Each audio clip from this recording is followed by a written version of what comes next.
And yeah, let's just start the game, see what's up.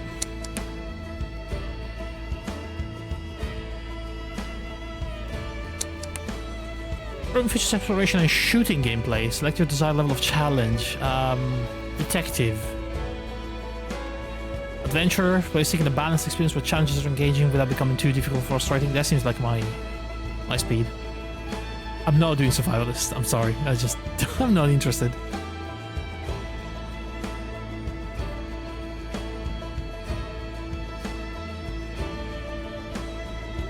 Does not require first-person shooting or active management. I mean, I would like a more casual thing, but I don't want to negate like all the mechanics. So I think yeah, adventure is fine. It's an immersive and active experience. You can decide how much narration you like to do. I want the full narration.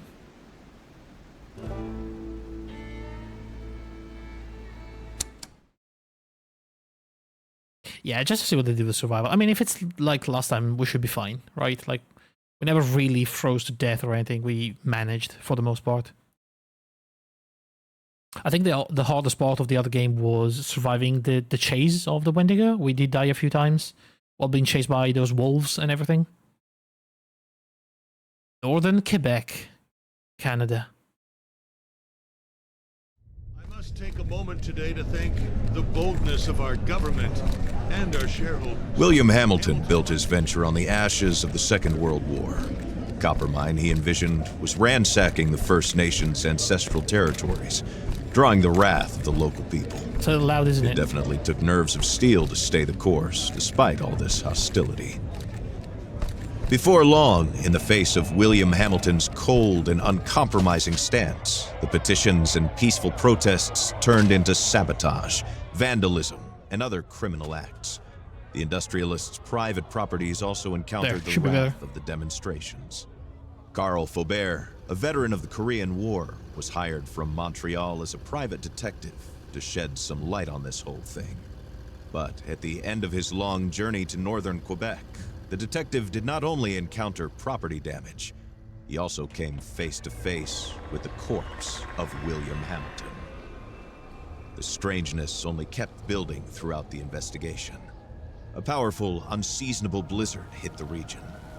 Bodies frozen in unbreakable ice appeared. Oh, this is a recap of the first game. Began to act strangely and aggressively.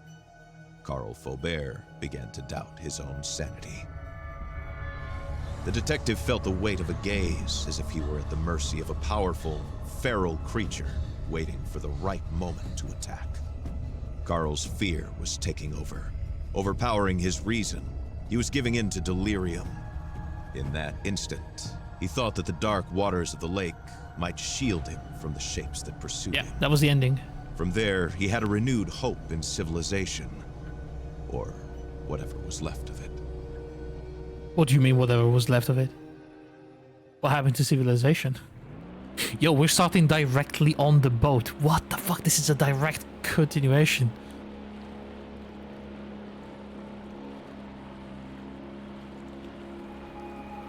Lake Michal. Carl knew that on one of these shores stood William Hamilton's lavish mansion. And there, the detective had hopes of finding a way out of the area. A phone, a truck, who knows? Under the luxurious paneling and damask carpets, he might be able to find answers to his questions. Okay, I see the little flags.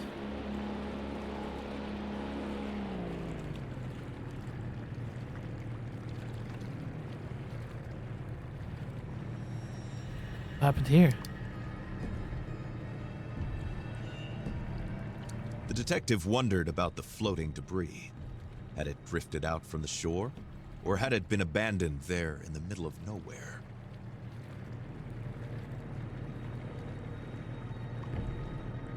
I don't know, man.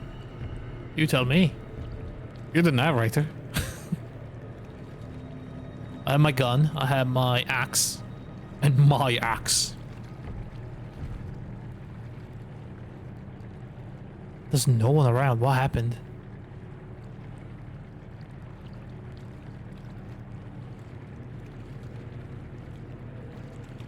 Dude, I thought we were safe.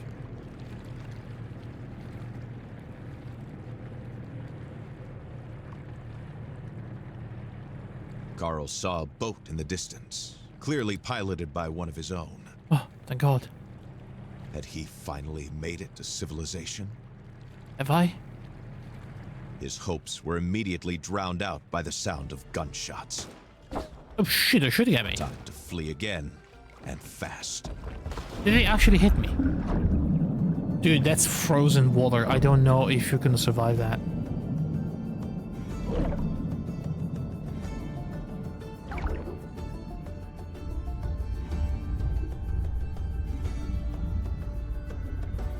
Carl swam without a thought, yet each stroke was desperate. The icy water and his wounds made him feel weaker and weaker. He had to get to shore.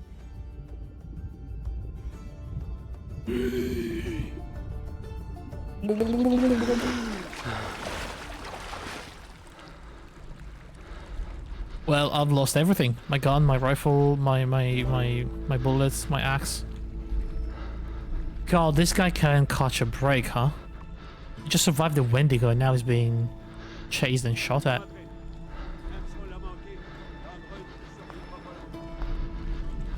The bleeding and the hypothermia were tearing at Carl's poor body. When he finally saw a light in the distance, he was filled with a faint sense of hope. Could it be a refuge? I'm gonna pass out.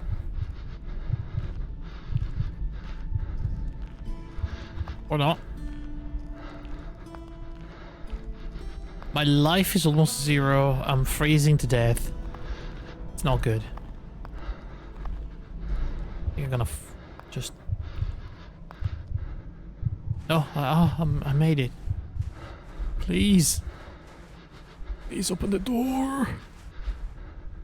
Open up. Oh, heat. Oh my God. Well, I don't know about heat though. That was a single lamp. A note from Charles.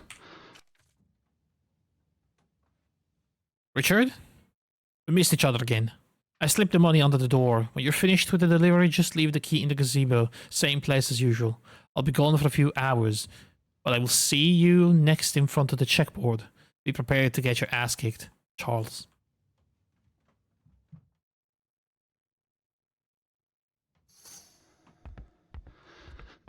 What do we have? Ammunition. Blizzard 38 special. For a revolver. Good. Good, good, good. Peas. Tender peas.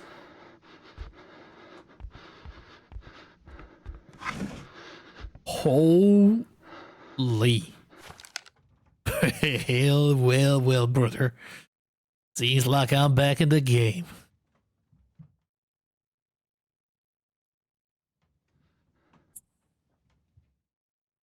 My game just crashed because I picked a revolver.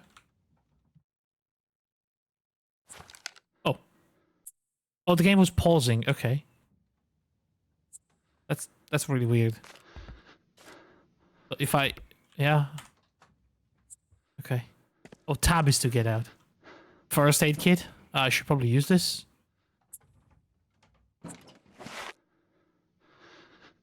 Okay.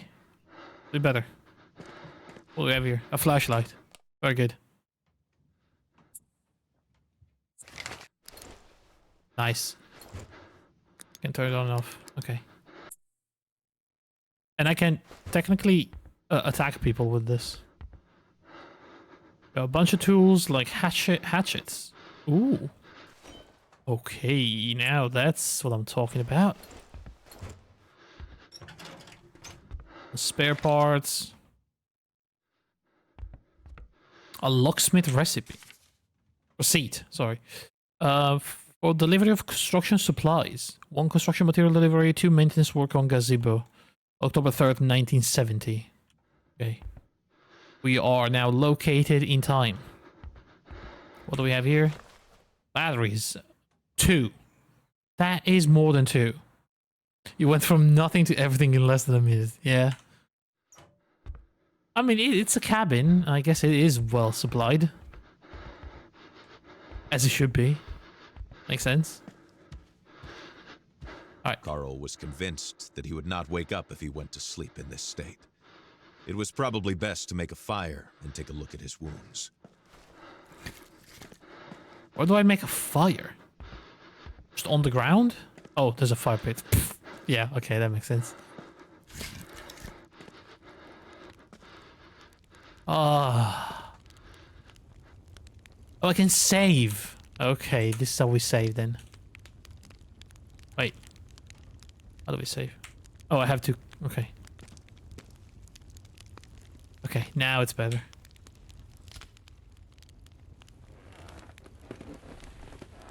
Let's just sleep in this random person's house. I'm sure it's gonna be fine when they come back and find me half dead, sleeping in their bed.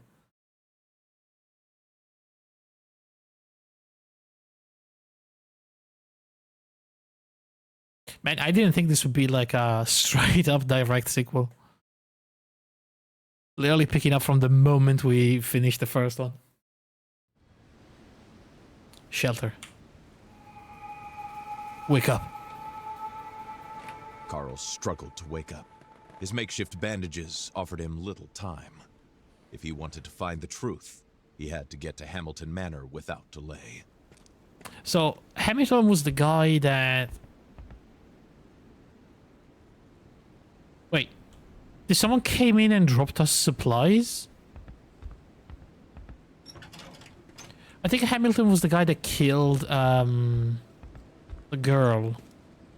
And caused the whole accident. That's the same note, but this is new.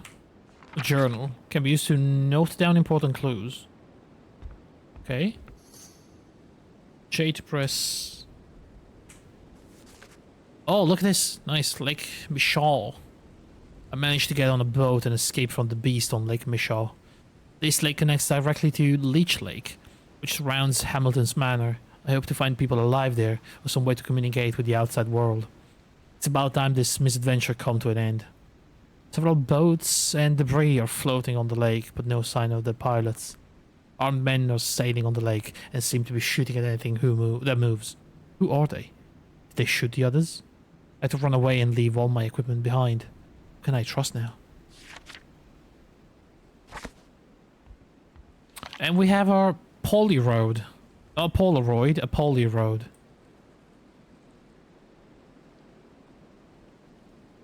Okay. To immortalize important clues. I like that. Do we have unlimited shots? We do. There was something the detective found charming about the mechanism of the instant cameras. Yes. Alright. I think it's time to Good lord. Carl left his refuge, knowing that he was headed to a more comfortable, but otherwise ominous place. Hamilton's mansion. Carl was forgetting that time was running out. He had to go to the manor if he wanted to find the answers to his questions. Alright. Oh boy, I have another character with asthma. Look, I can run for like 5 seconds before I'm tired.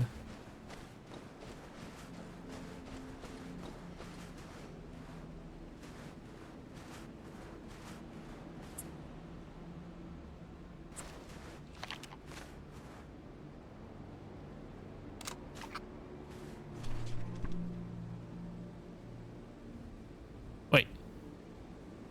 What's that? Oh.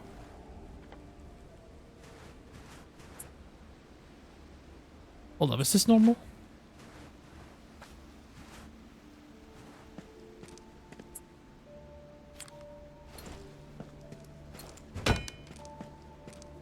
Batteries, I suppose, for my flashlight. That cannot be open. Yeah, can't get in. Oh, we can get up there probably. Can we? Can. Oh, the sound effects a little too quiet.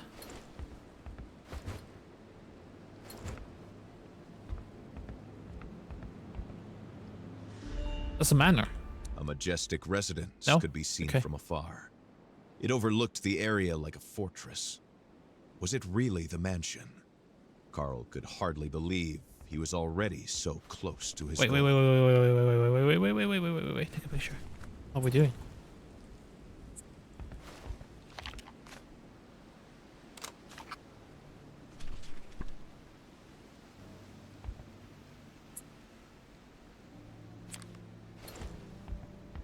Alright. We're losing heat. We need to move.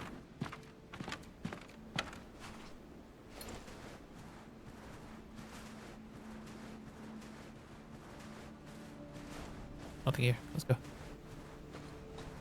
You think we're gonna find wolves again?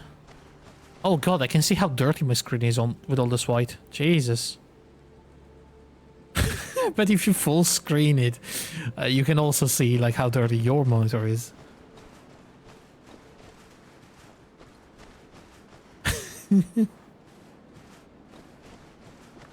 Bad. Can I? Nope. Is that what I think it is? He knew that wolves do not attack people.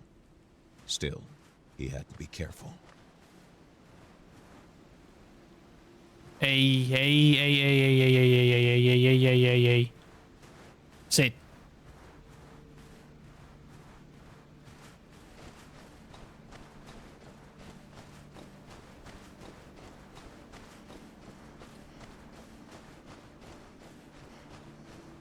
Did you play the Long Dark? I can't remember if it was a stream you did or not. I did not play it. I think I have it on... I have it somewhere. I don't know where. These stones came from a long time past, from a local people who had an organic relationship with these lands. Carl felt somewhat reassured by the construction.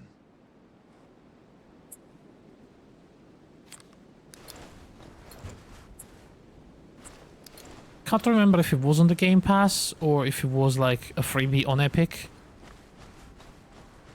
I should have at least a basic version of the game. I don't know if there's like DLCs and whatnot. I know they've been updating the game quite a lot.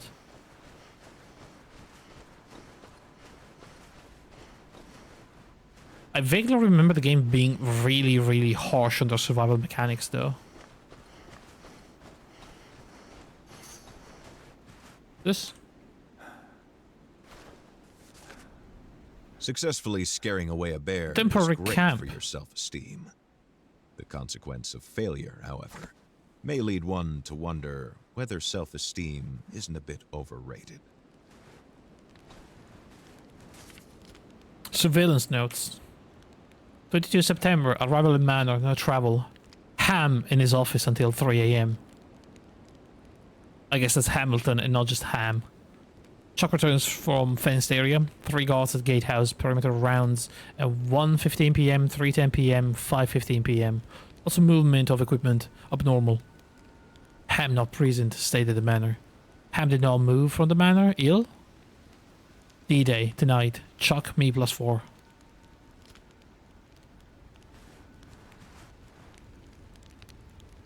I don't know what I have to take pictures of.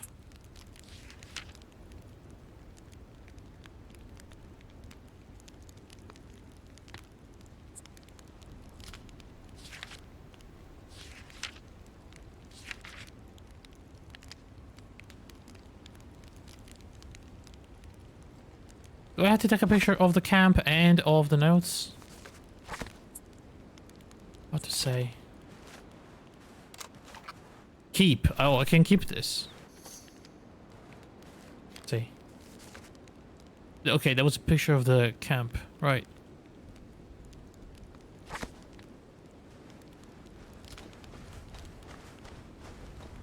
Okay, so when you can keep a picture, the game will tell you.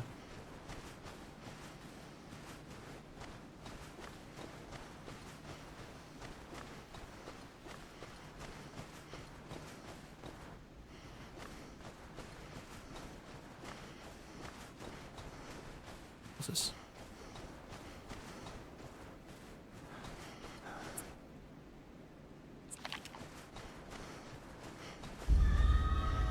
Secured area.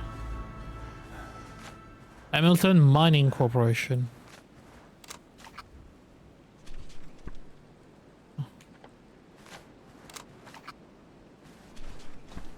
The security was more reminiscent of a Korean military base than a mining operation.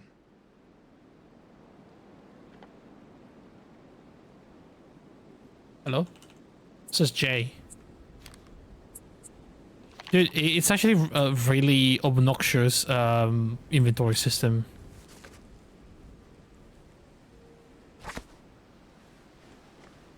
Requires a level 1 card. Am I leaving the tracks on the snow? Oh my god, I am.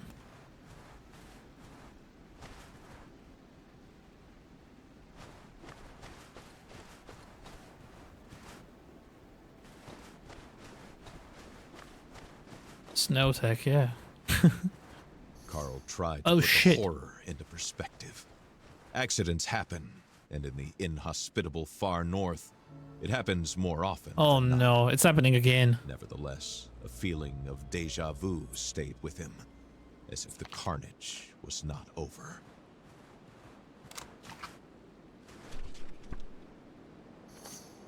Who is this guy?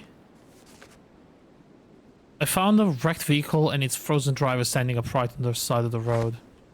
What is this? A light machine gun. It's broken. That's unfortunate. Hello?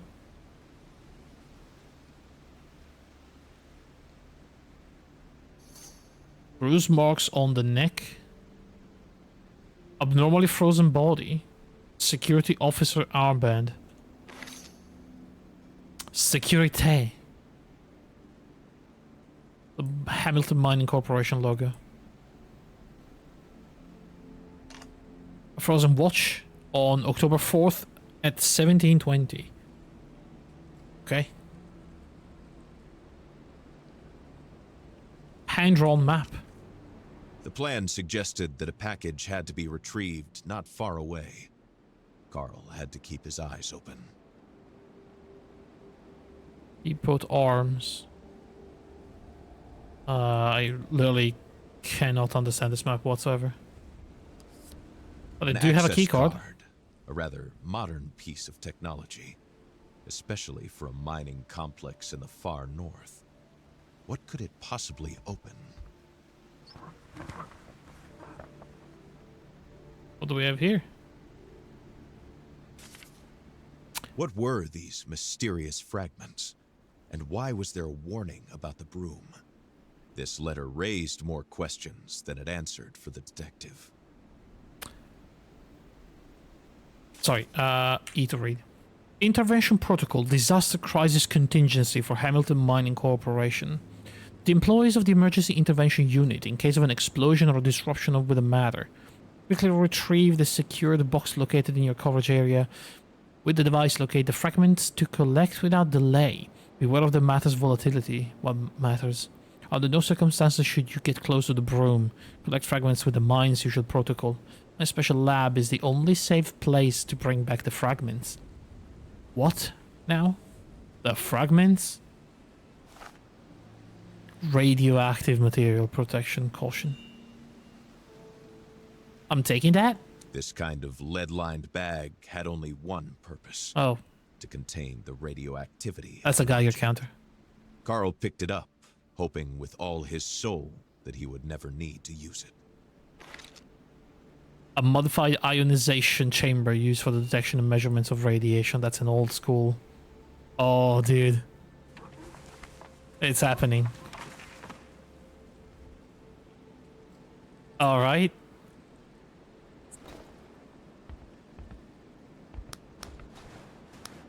Oh, it's clicking.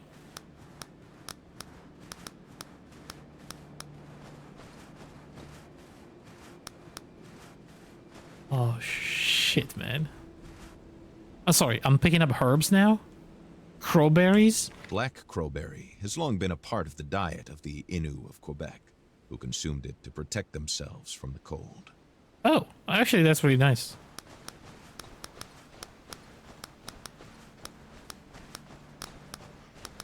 Guys, it's already giving me What was the measurement? Rutgen? Rutger? Rutgen?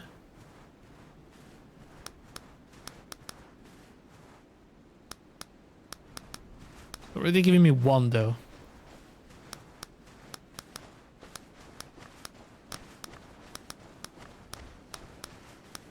A wolf?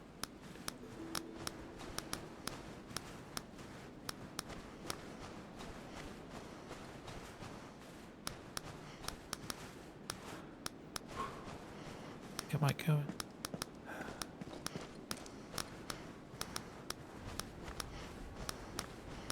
Dude, there's like a lot in this game already. What's the map? Did I not take the map with me?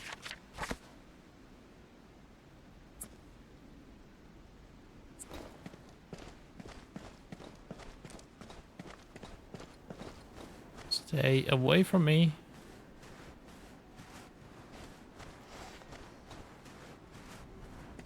I feel like that was a big mistake.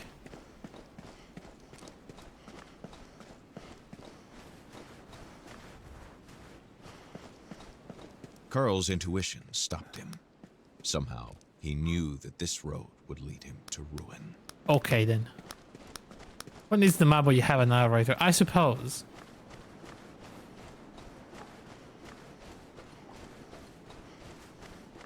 I mean, he did just tell me not to go there.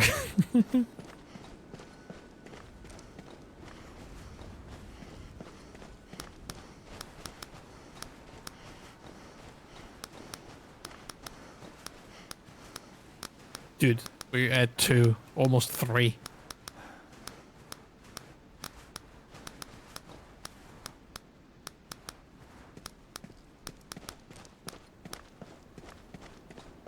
I think 3 is really pretty bad, right?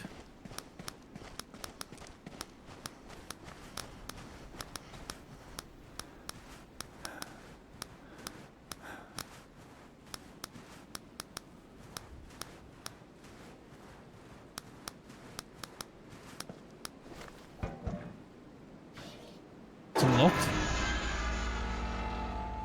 I play soccer, so I should know the answer, but I don't. This was the mansion of the late William Hamilton. No doubt about it. There was no other rich industrialist in the area to have a sumptuous mansion built in the middle of nowhere. For me, it's more like I watched Chernobyl, the TV show. I should know these things.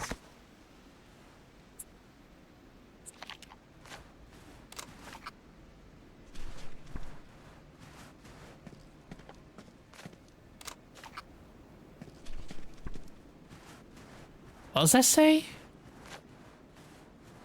On cruise Aussie.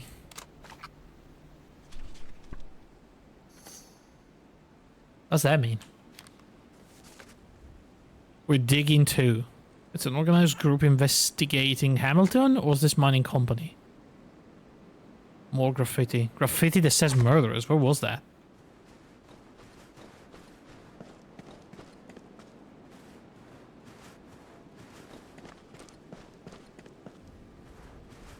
Oh, hold up.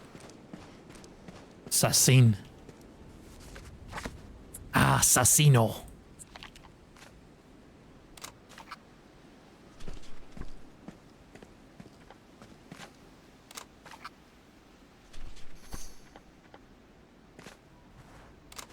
I guess it's for the for the mining company. Alright, I need to stop playing with the camera. They were about to leave.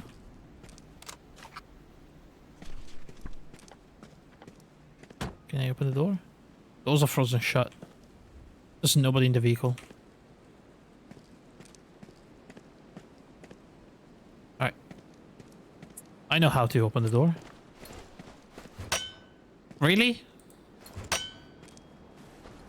I mean, I get it's frozen. It's not like bulletproof because it's frozen. Or axe proof. Wait.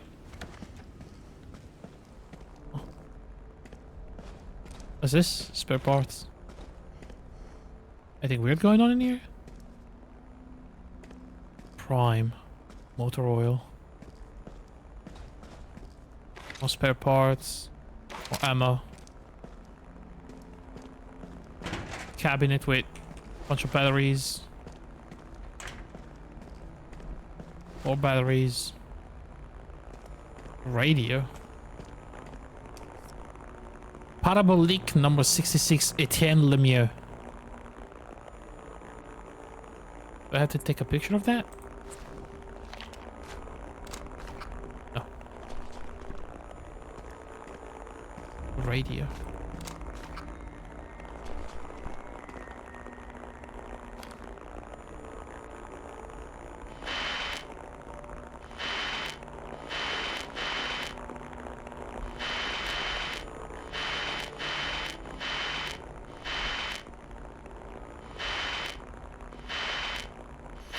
Si vous entendez ceci, ce message est crucial. Trouvez un endroit où vous mettre à l'abri. If this message is crucial, to find a place to take cover. Si vous avez à sortir, You must go out to take weapons with you and beware of anyone with an affiliation with Hamilton Mining Corporation. Tenez-vous le plus loin possible de la faune. Les animaux Stay sont away devenus from extrêmement wildlife. Animals have become aggressive. Tenez-vous le plus loin possible Beware of des anyone animaux. affiliated with the Et méfiez-vous de HMC. quiconque porte les couleurs de la HMC. Ah, Si vous entendez ceci, ce message est crucial. Trouvez un endroit où vous mettre à l'abri. Ne sortez qu'en dernier recours. Si vous avez à sortir, armez-vous et méfiez-vous de quiconque porte les couleurs de la Hamilton Mining Corporation. Tenez-vous le plus loin possible de la faune. Les animaux sont devenus extrêmement agressifs. okay. Je répète, tenez-vous le plus loin possible des animaux et méfiez-vous de quiconque porte les couleurs de la I feel like I missed a bunch of stuff in the back. I also had the keycard level 1. I could have used to go back in the security zone. We probably will go there at some This point. letter, found in the cabin, mentioned the gazebo. The key to the mansion would likely be there. Oh yeah, I remember that.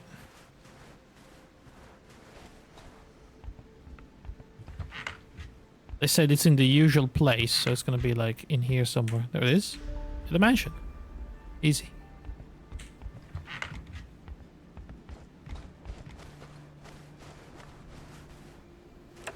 Locked from the other side. What the actual fuck? That's a very spooky. It looks like the entrance to a bunker, not to a house. Wild.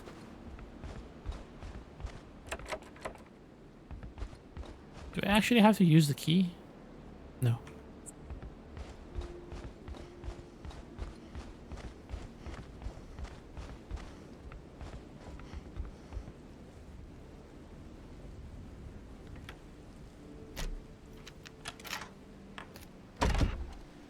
What's that? A man.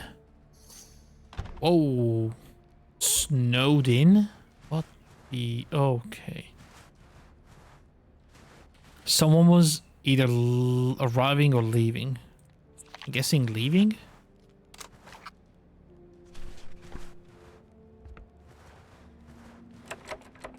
On the other side. This. Oh, nice service.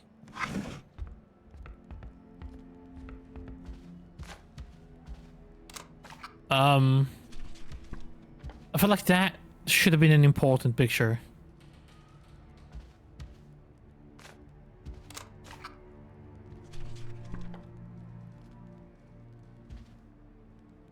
With all this chaos, Carl was sensing a hurried departure. Yeah, that's why I said they were leaving. Oh. Oh, I thought that was a person. Alright.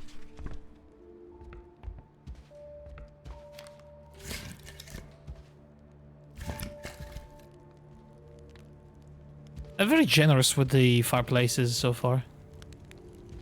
Lucy Hamilton's urn, William Hamilton's mother. Oh shit. Not important enough for a picture. Oh, look at this. The failed invasion of Quebec in 1775 during the American War of Independence. Really? They try to invade Quebec? I didn't know that. It's the other Curie. No, it isn't.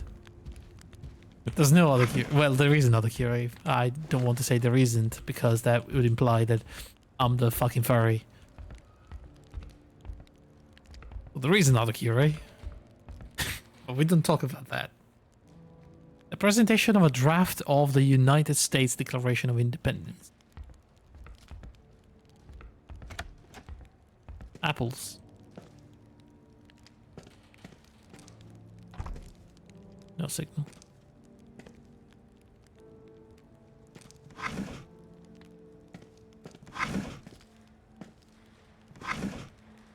Can't open any other ones. Dude, is the FOV a little narrow? Hold up. A little bit.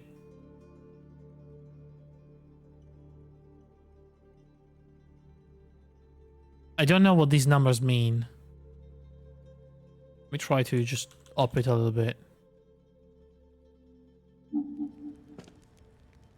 It's better? A little bit better, I think.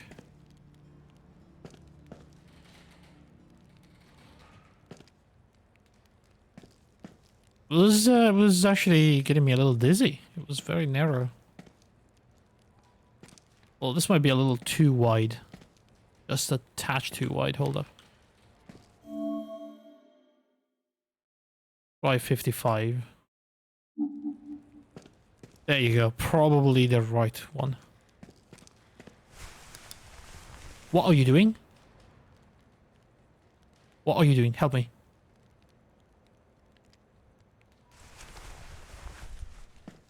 Insane maniac move.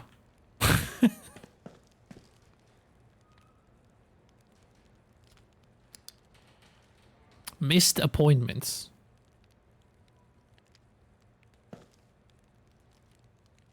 Just randomly jumping into a shaft, yeah. Added to the mayhem was violence. Carl understood that a tragedy had occurred here.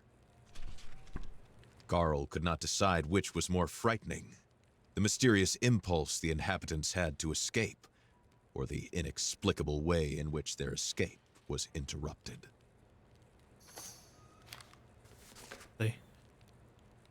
The signs of violence everywhere. Blood on the counter in the kitchen.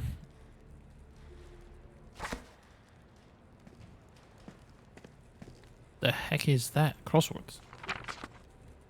Only a few squares are filled. Carl was overcome with a strange emotion. The crossword puzzle was in French, so he guessed it was the work of a Hamilton employee and not Hamilton himself. Carl was overcome with a strange unfortunately, emotion. I don't know what to do with a French The crossword. puzzle was in French, so he guessed it was the work of a Hamilton employee and not Hamilton himself. Bandages.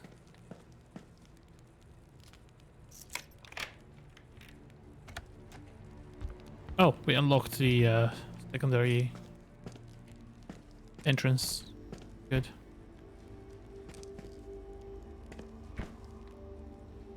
Oh man, look at that. That's a yeah.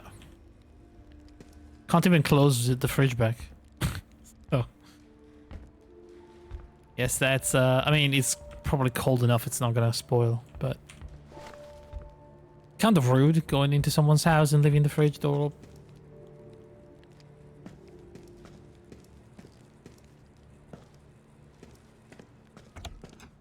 Whatever. Locked from the other side. You mean from the other side? I was on the other side. Wasn't I? Wait.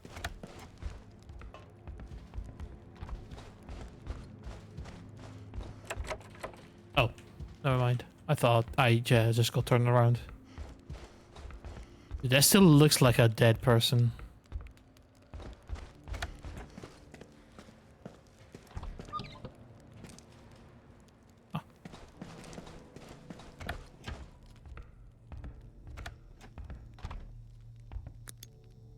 Bathroom. 1 Canadian coin worth 25 cents. Oh, rip. F. Hey Chino, is the Space Creek Killing sequel? No, this is Kona's sequel. Were you here for Kona? I don't remember. Kona was good. It might have been the year before.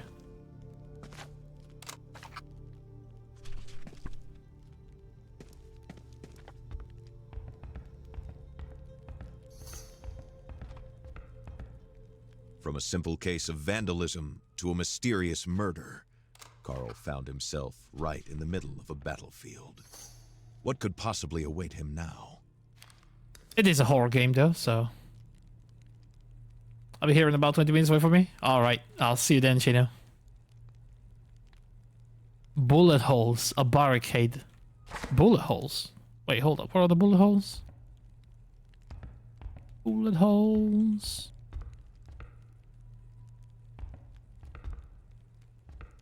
Every time I hear bullet holes, I think of the song from Bush. That was the soundtrack of, I think the second John Wick.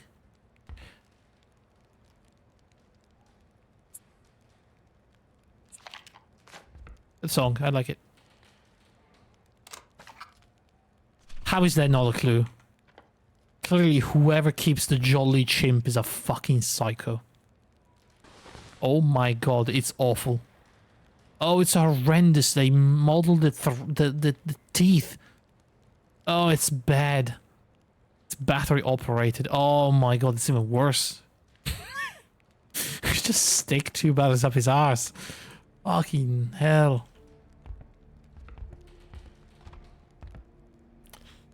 Le Festival d'été de Québec. What is that? What does that mean?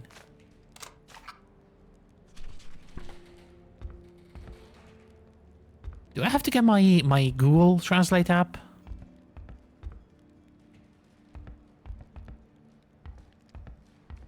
What this game?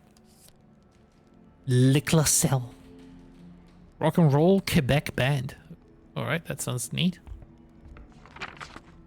Un homme et son péché. A Man and His Sin. 1993 novel by Claude-Henri Grignon. Ah, yes. Tous les samedis vers le I can't read that. Oh, there's a translation. Every Saturday around 10 o'clock in the morning, Séraphine Poudrier's wife would wash the floor of the summer kitchen. She could be seen on her knees barefoot, wearing a grey woolen skirt, a threadbare blouse, her face dripping with sweat, where strands of black hair would stick. Donalda? That's a fucking name. Donalda Lalouche is the wife of miserly Séraphine Poudrier. He treats her as less than a servant, just as he exploits his neighbors by lending them money at exorbitant rates. His greed is such that it will lead him to his downfall. Is this a real book? Must be a real book. Oh. Television. No signal.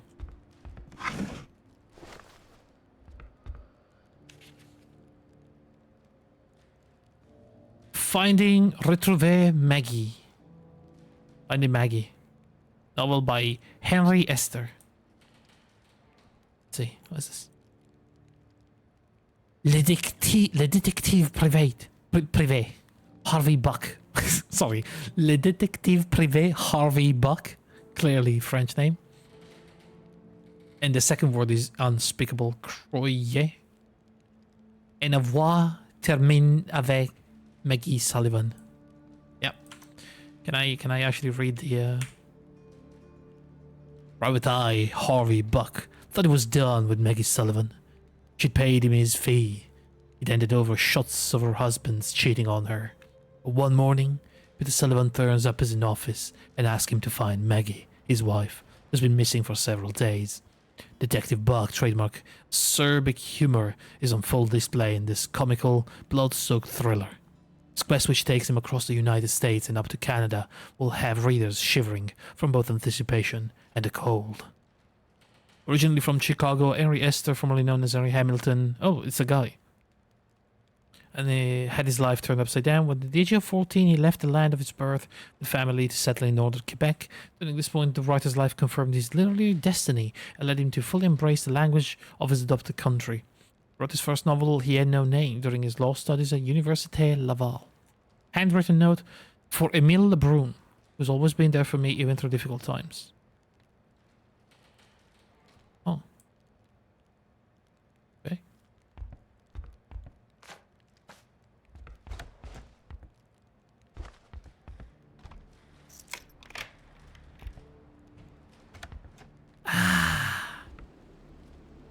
Oh, we're in the back. Okay, hold up before we. Excuse me.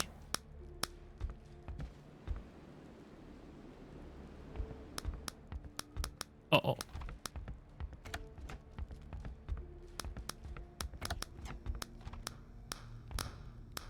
Oh, this is not good.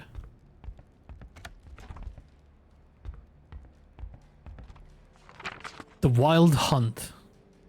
That's a crazy name for a hunting book.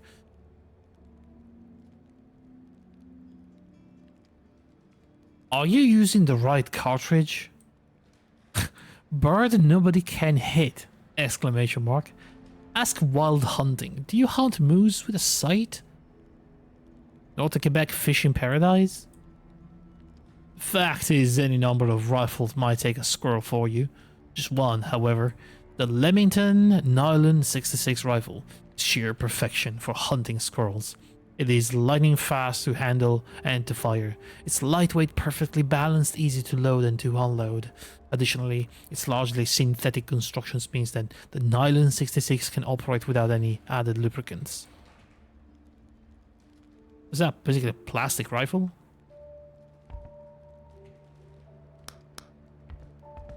Oh, the chessboard.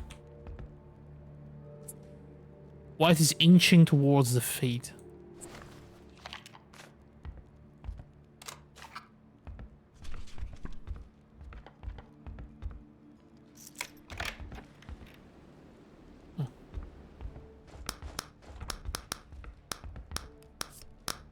Simon and Garfunkel, bookends. Okay, I mean, I know Simon and Garfunkel. Bookends themes saved the life of my child, America, over as voices of old people, book friends, bookend theme, side B, taking a Punky's Dilemma, Mrs. Robinson, the hazy shade of winter at the zoo. Good stuff.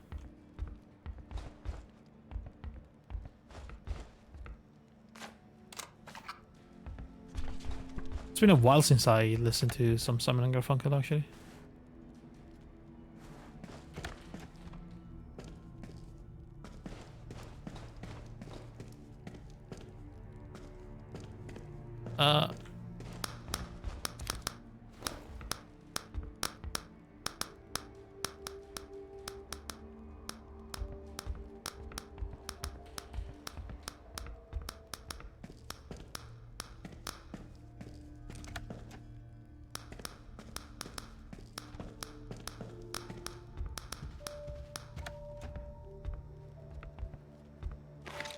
Parts.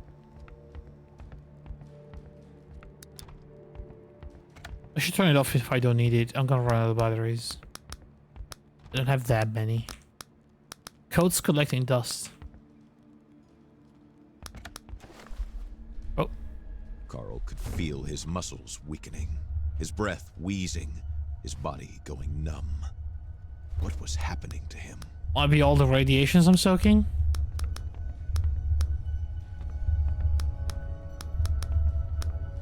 Happening here.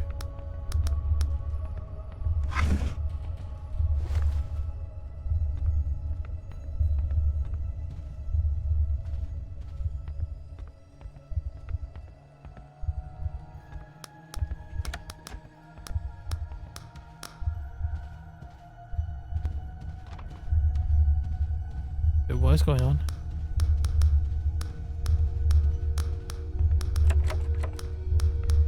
The floor was rocking. The walls seemed to be running from Carl's hands as he tried to steady himself. Something was not right. Carl's thoughts were twisting in his head, making him dizzy.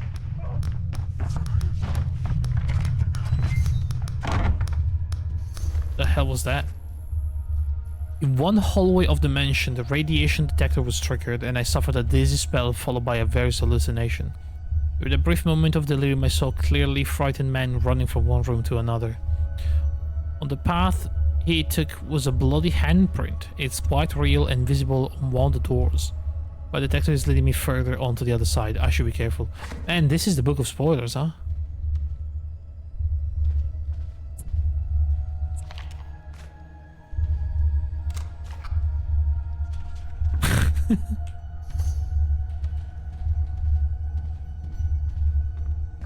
Jesus Christ.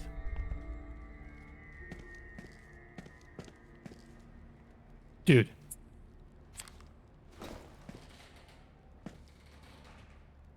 That was the Wendy, bro, yeah. That's not good. Oh.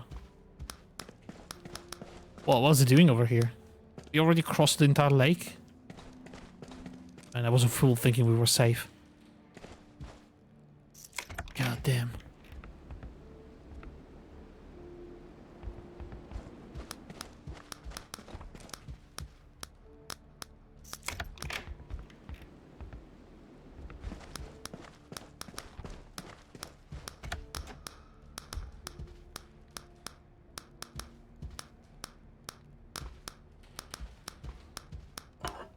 A bottle of Dawn's rum. Premium aged rums distilled at distilleries at Saint Bode. Not bad. It's locked from the other side.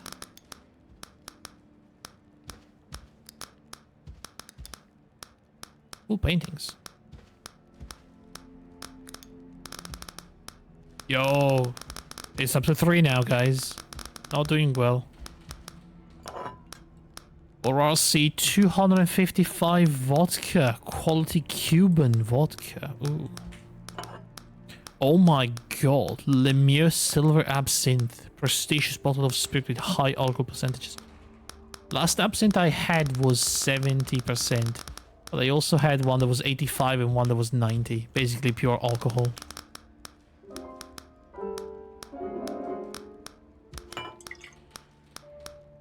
Spirit Valley. All Spirit Vale. Nearly pure alcohol, yeah? 96%.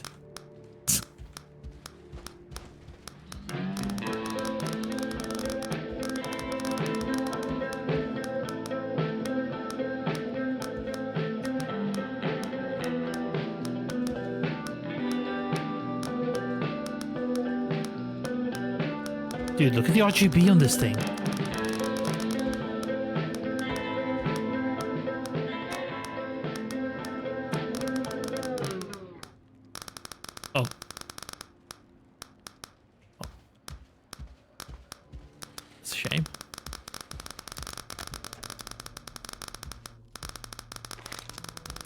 Dude, my Geiger counter is going freaking crazy.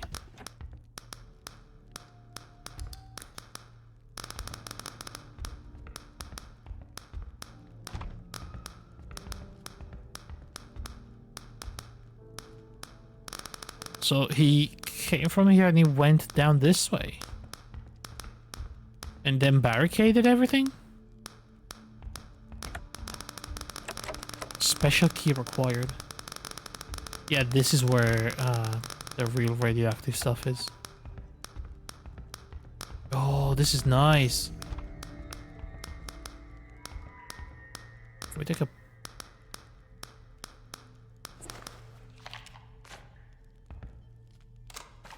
Oh, really? Can't take a picture of this? Carl knew how eccentric older millionaires could be, with more money than they know how to spend it. But never could he have imagined such a sophisticated puzzle.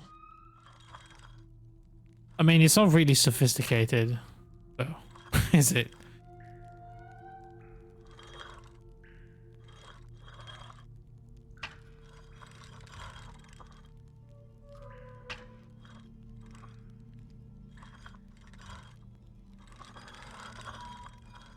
That's the one that goes right there. There. Is something wrong? I think this is wrong, actually.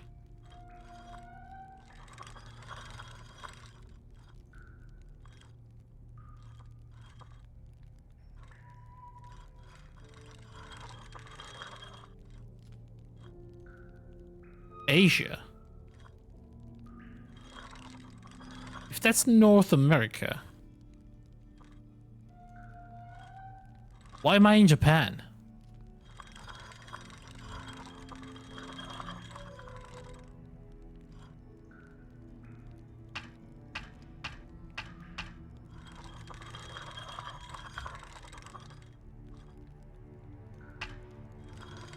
I was building it from the wrong side. El Paso. Okay, that's right. Then we should have Mexico here. There it is. That's California, that's Mexico, and down here we have the rest of Mexico. Well, luckily I know how the world is made, so I can just turn it around enough. Carl Faubert made a profession out of reconstructing a whole from seemingly incongruous parts. This reconstructed globe forced him to recognize how much more complex the mystery that was currently plaguing Manistan was in comparison. Love letter from Cynthia. My dearest William, I understand the pain you feel. Rochelle, as she stood between us, already pressured you into guilt. I'm not blind. Ever since she took her own life, she appears in all of your silences. She was your wife, and to you, I am nothing. For this reason, I will accept whatever you decide regarding you and I. Just hope that you will respond to this letter. I would simply like you to remember the first time we met. The small cabin which had welcomed us despite how nervous we were, and which had made us feel like the whole world outside has ceased to exist.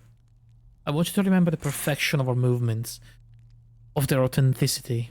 You cannot be mistaken with that much passion. I know all about the cruelty people used when they talk about you, when they criticize the mine and its operations, or your investments into innovative scientific research. I know you do all of this with the same passion you possessed that night in our cabin. A passion I know to be real, strong, and good. Don't let remorse consume you. I want you to know that I cried over Rochelle's death. I also felt ashamed. But we have to move on in order to embrace happiness, even if it simply is the guilty contentment that we have left together. I will respect your decision about our future, and I understand if you're so cold towards me. I hope that all love this letter carries will somehow bring warmth to your heart. I beg you to answer me. I will be impatiently waiting in my dear, lovely Williams. Yours truly, Cynthia.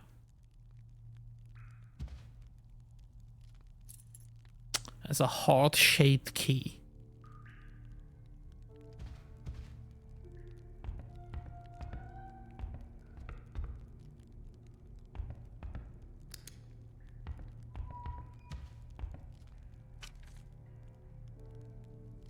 The EU Itche Wildlife by Sir John Johnson Jr. Sir John Johnson Jr. is among the richest in Canada, and the territory is home to many of Quebec's iconic animals, including the moose, the brown bears, and beavers. Castor canadensis. Rather shy by nature, but a keen observer hiking through the woods is sure to spot a few.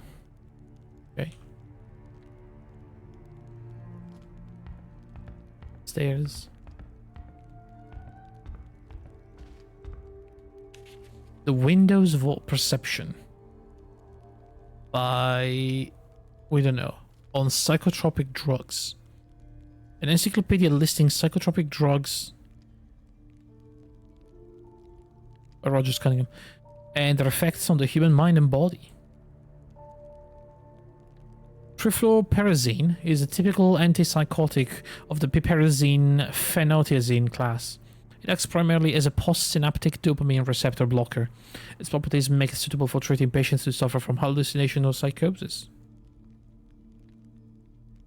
Right, so a postsynaptic dopamine receptor blocker, in case it isn't obvious, basically your synapses have a way of communicating, which is a bioelectrical mean, Basically, the end of a synapse. Imagine it's like a little a little like shape, like a drop that gets a little bit wider at the end of the neuron, right? It starts gathering materials, like biological materials, at the end of it, then slowly releases a bubble that includes like the various neurohormones, like dopamine, okay, and in like a bubble, right? These bubbles basically flow to the receptor neuron, which is made to capture these bubbles. The bubbles basically merge into it and release the content into the other neuron. This is how basic neuron-to-neuron communication happens in the brain, right? So a dopamine receptor blocker works by the actual drugs gets in the receptor, attaches it to the receptors, so they actually don't collect as much neurohormones that are released by other neurons.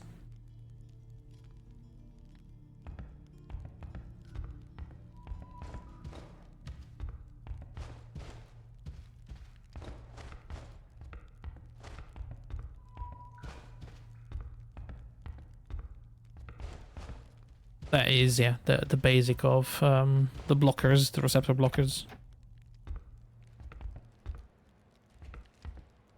There's a lot of antipsychotic and antidepressants drugs that work like that.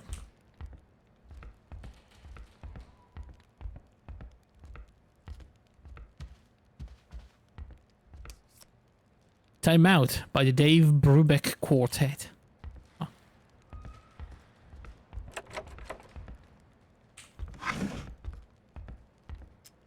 I am, after all, a neuroscientist, technically speaking, so I still know these things.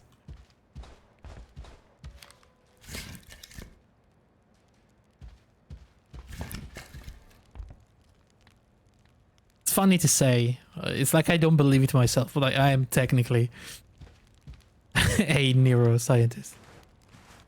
Neuropsychologist.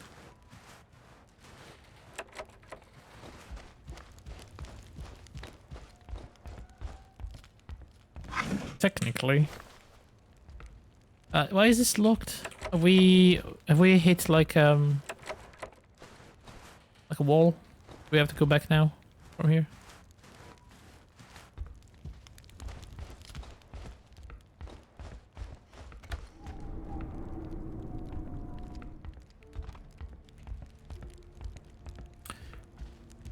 I'm gonna sit at the couch here.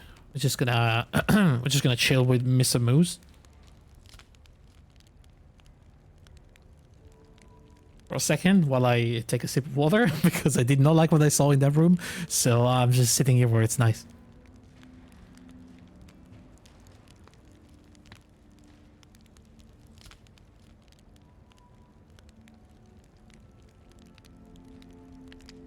Man, get rid of the UI, and this would be a pretty nice animated desktop for your computer, huh?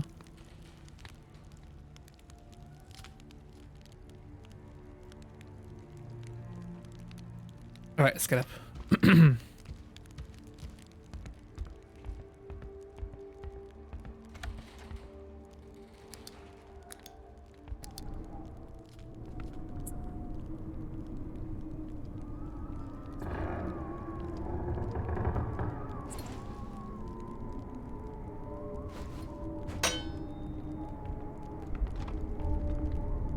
Jesus Christ, my guy. Oh no, something bad is happening. What is that? Something fills through the roof? Fell, even. I don't like this place.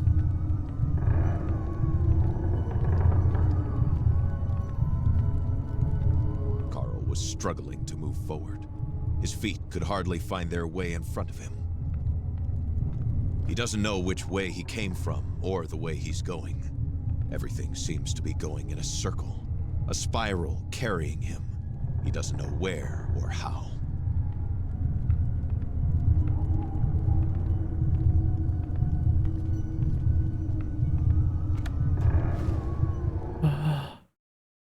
Where did we go? Why is it loading? Why there was so much stuff left behind? Am I just moving too fast in this game by accidentally finding always the right areas? Suddenly feels like he's waking up, but inside the dream. The heck am I? Wait, what?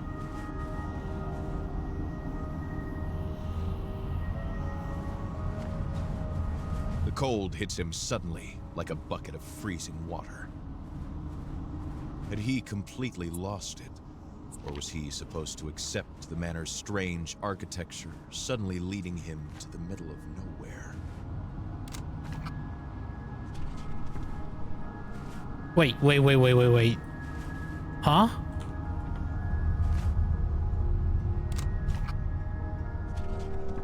I'm hallucinating. I'm inside the house.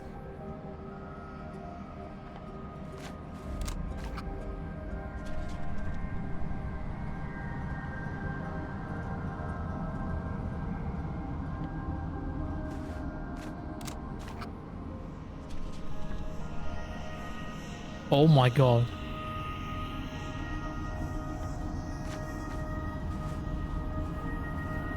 These imposing structures seem to come from the depths of time, or from the moon landing, or even from his own mind, clouded after an afternoon nap.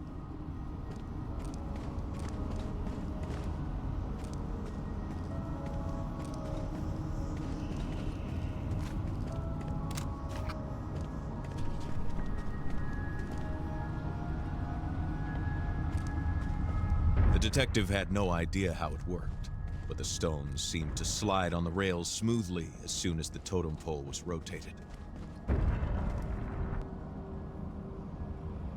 No? Are they not supposed to be watching that guy? Oh, maybe they each have their own direction. I just have to find all of them. So that would be that one, I think. Which is facing this way.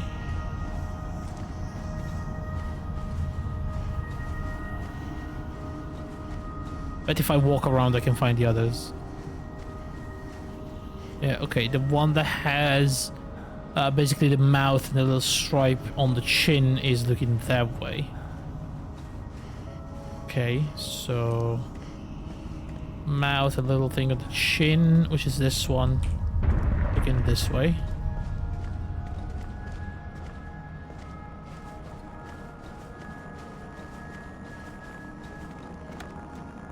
The door is currently sealed. Sealed? The one that's crying is looking that way, and the remaining one it's looking that way, which is the one with the handprint on the face.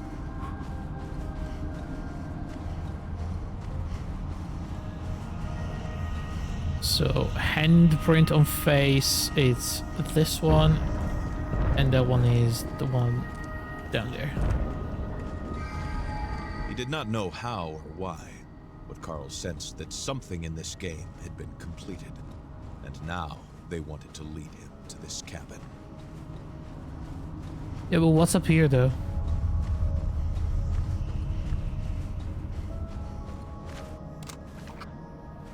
Where am I? What the fuck is that? Is that an eyeball? Oh, that's a bear.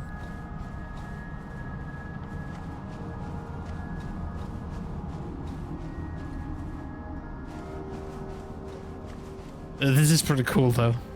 Like the fact that you can take pictures and it shows the actual house.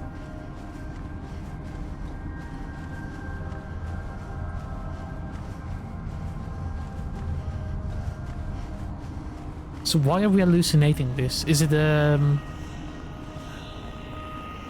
radiation, you think?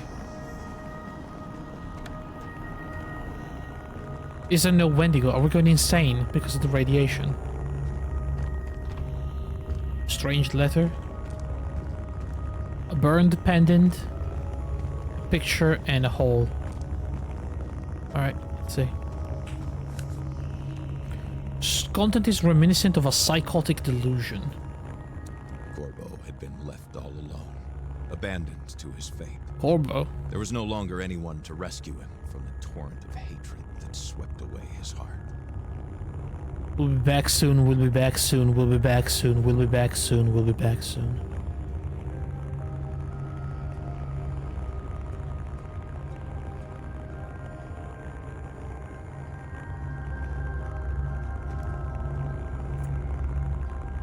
Engraved, but no longer visible.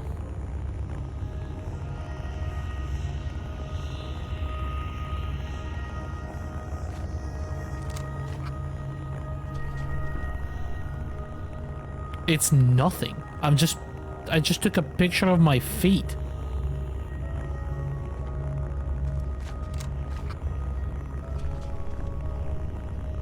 What the... Okay. Wait a second. It's changing. It's not even accurate.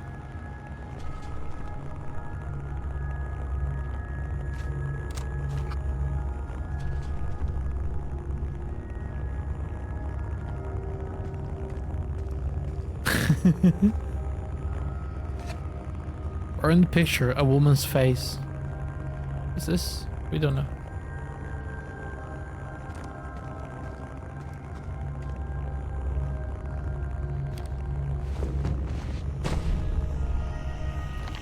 Yeah, right. The detective felt like he was sleepwalking, pulled by a larger force towards the light that was calling him, as if it was asking to be set free. The stone that resonated in the room must have been one of the fragments HMC had been seeking. If he isolated it, Carl hoped he might come to his senses. The pulse of the stone invaded Carl's mind, and he felt a strange, dark presence take shape near him.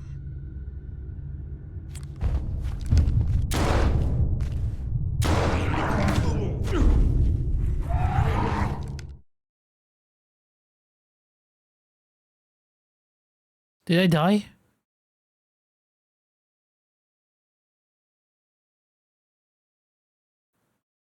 Did I waste 2 bullets?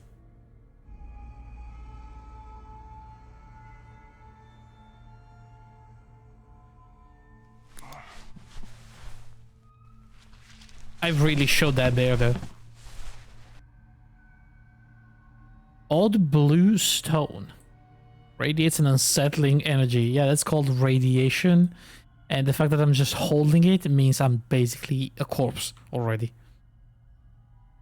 Carl could make out some trophies here and there that he had seen earlier in what seemed like a dream.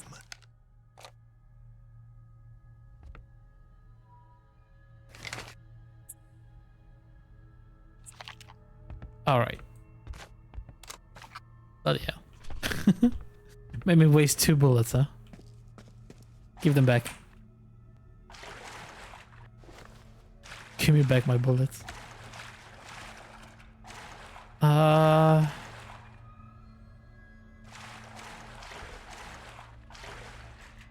Damn, dude. Where am I? Manistan adds son history.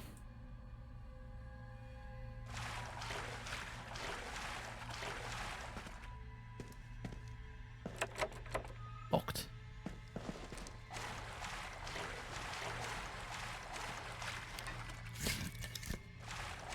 Lots and lots of wood.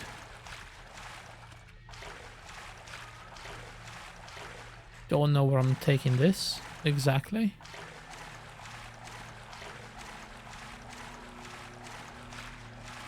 Is there a generator, maybe?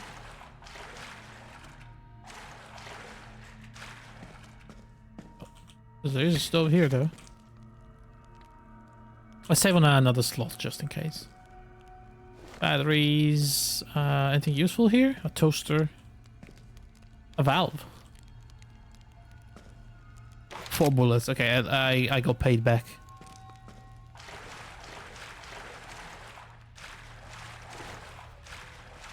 That seems like it might actually hurt.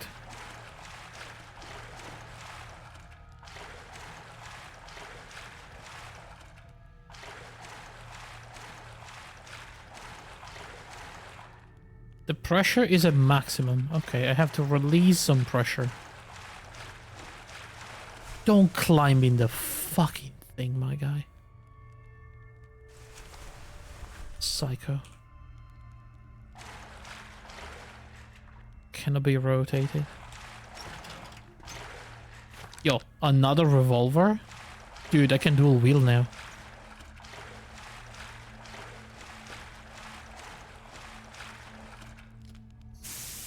The whistle slowly dying down like a kettle going out meant only one thing for Carl.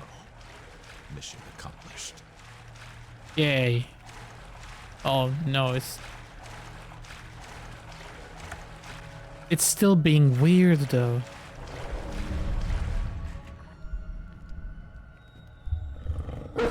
Jesus Christ.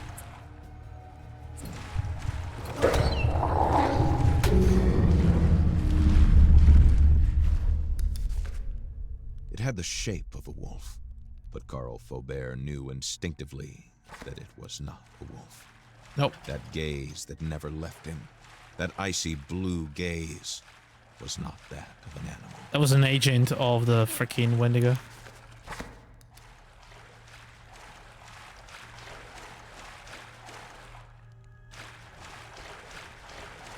Where am I? Oh, I was going this way.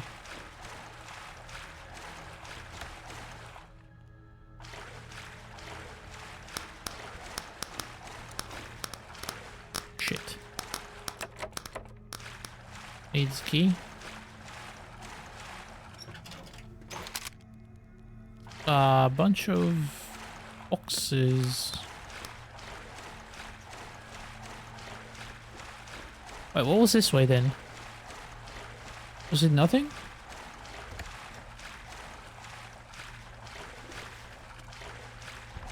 Ooh, medkit. That's big. Pumpkins. And the door that's just locked. Okay.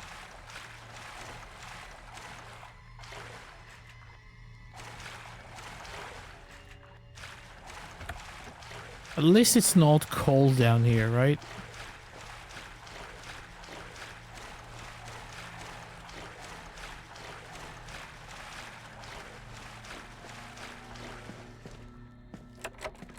Oh.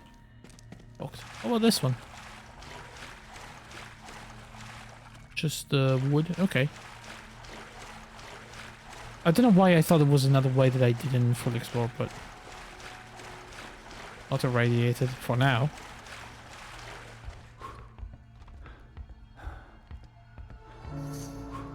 Jesus Christ.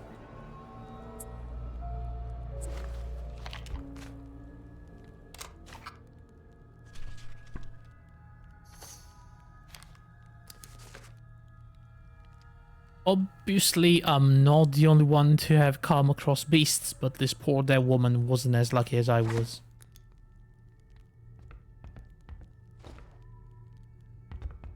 This one. Emily Lebrun. Tom 4. Driver license. Emily Lebrun. One of Hamilton's housekeepers.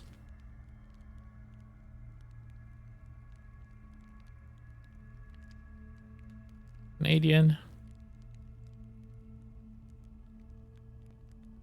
She was born in 1909. This woman is... What, 62 years old? She's looking pretty good for 62.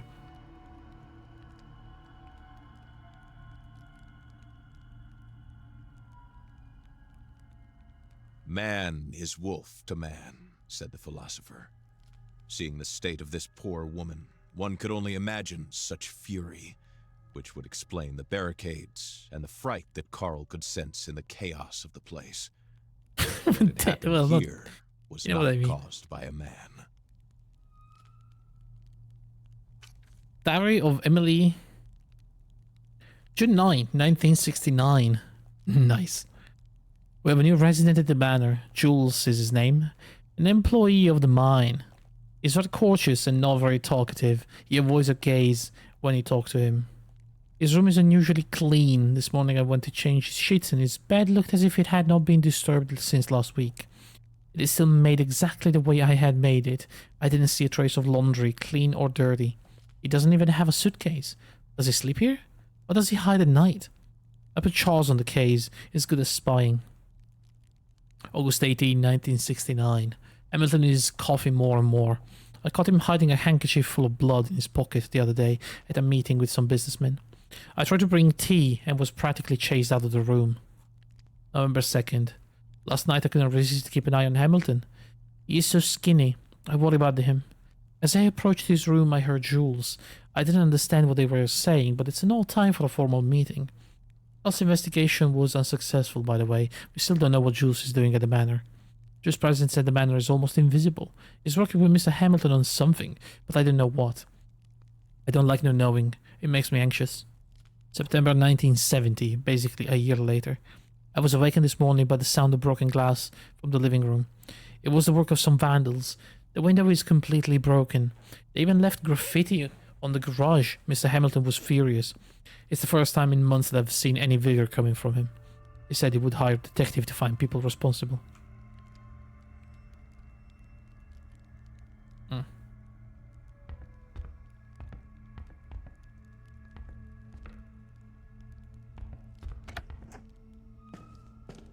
Dude, it's really dark now.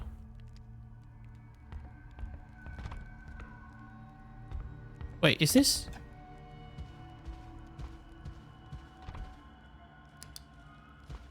Oh, we're back here.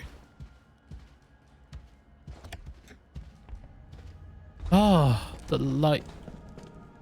The light of the room. We can have a cup of tea. With lipstick on the rim. Oh, how whimsical. I want to go outside. I just want to... I just want some fresh air. Holy shit, that place was looking claustrophobic. Actually, you know what kind of horror is this game? Investigation / supernatural horror. Set in Quebec, 1970s. There's very light survival mechanics from the cold as well, but I don't think they matter too much.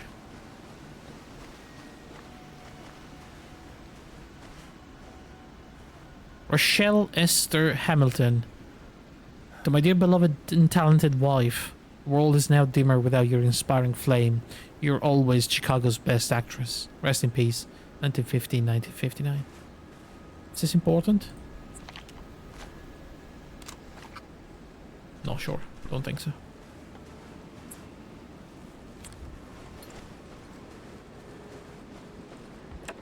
I'm a little worried I'm gonna see more wolves now.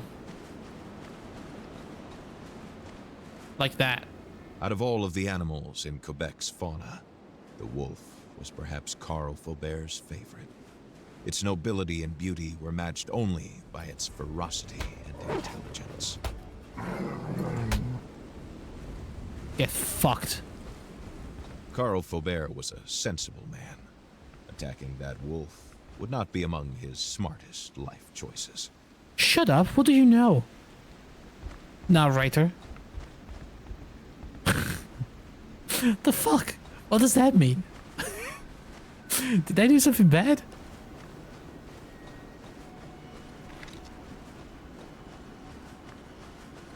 Dude, I don't want to kill a wolf either, but like... The note said the animals just got angrier and aggressive. I don't want to get bad ending coming. There's no bad ending. No, actually, scratch that. There is only the bad ending, so it doesn't make a difference. It's one of those where you have to evade supernatural beings and hide or take a run. Luckily, not really. I think in the first game we just had like a final sequence when we ran away from the big bad guy. Oh, you know. We also have this, just in case.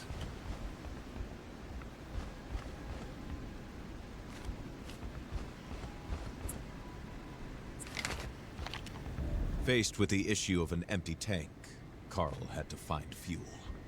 Shit. Okay, we have our mean to escape. I just have to find fuel, guys. That's it. You just have to find the fuel.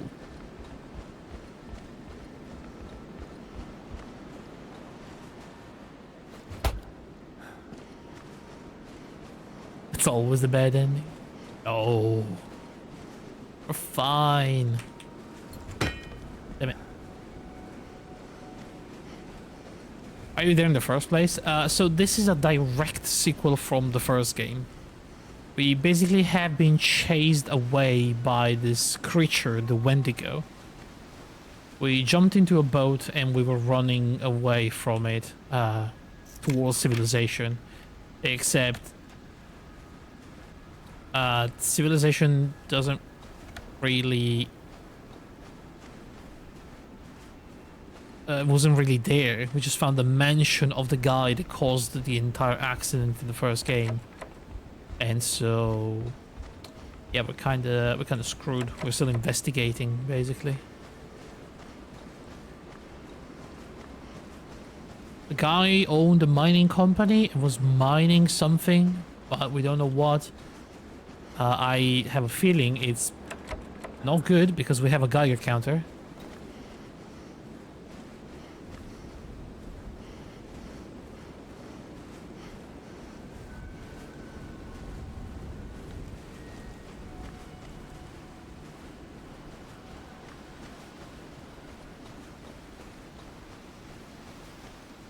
It's getting cold out here, huh?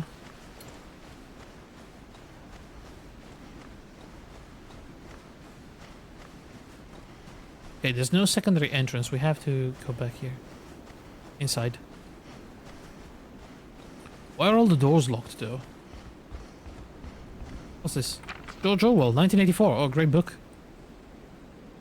Very good book. Okay, here we go.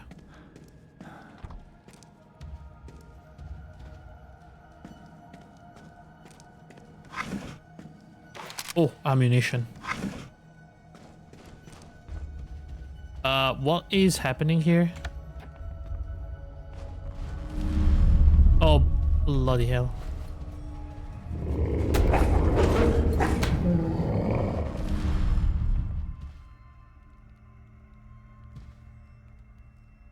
Okay.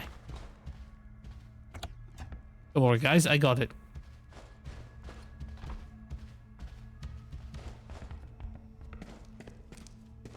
It's cold inside the house.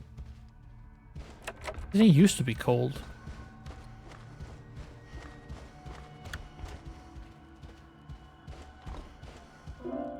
Shit.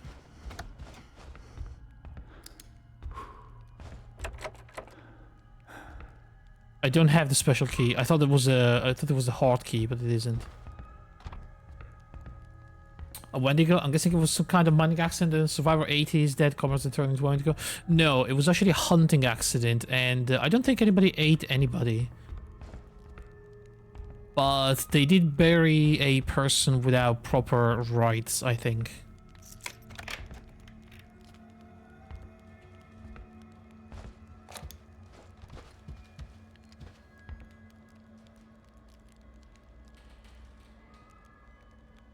And the Wendigo being a vengeance spirit in this version of the game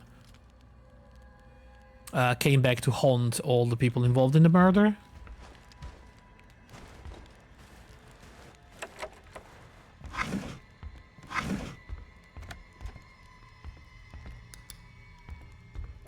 It was a Native American trying to hunt the Wendigo, but I actually don't think that ended well.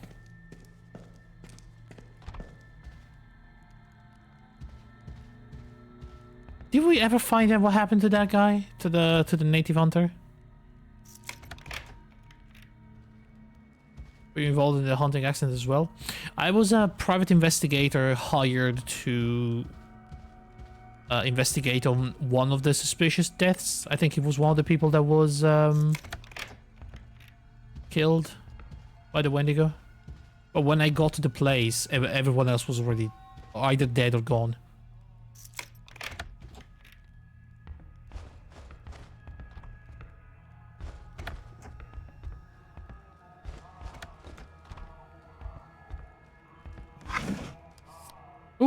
Parabolique 91. Nicholas Chabot. Chabot. Probably. Oh wait, I remember this place. We've been here before. I'm just unlocking shortcuts, I think.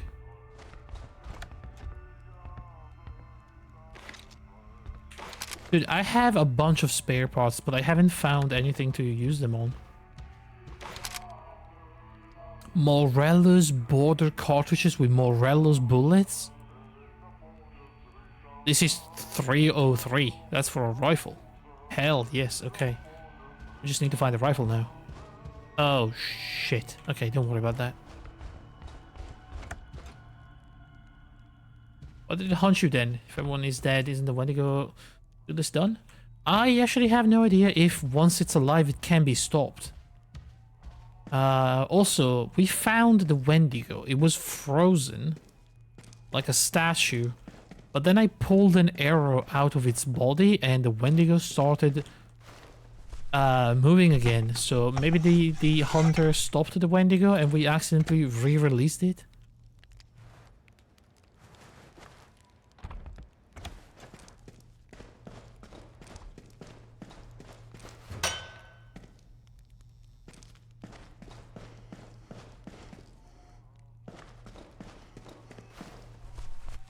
Okay, so we unlocked basically the entire first floor of the mansion with all the shortcuts. Yeah, we're back with the bandages. Yeah, okay. So I suppose now we go upstairs. Classic mistake. I don't know if my guy just thought it was a statue.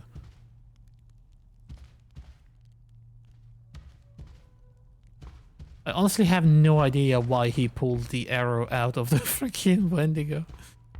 That was a rookie mistake. I don't even know why he needed the arrow. Did we even have a crossbow or a bow or anything like that? I don't think we did.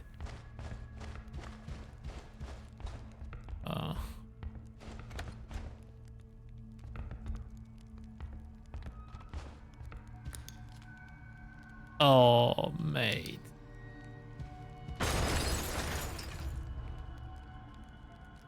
From the sound of it, whatever had just fallen was monumental in size. Carl Faubert was on edge. Alright, you know what? Alrighty.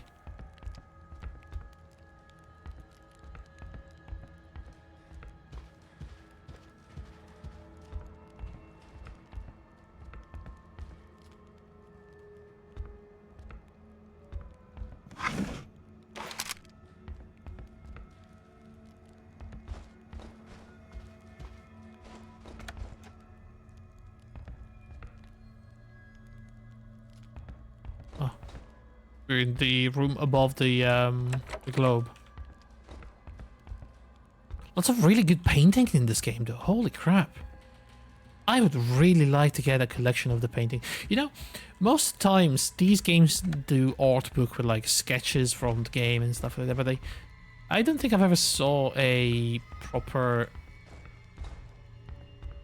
book of paintings in games. I think I would appreciate that a lot. There's a lot of really good paintings in games.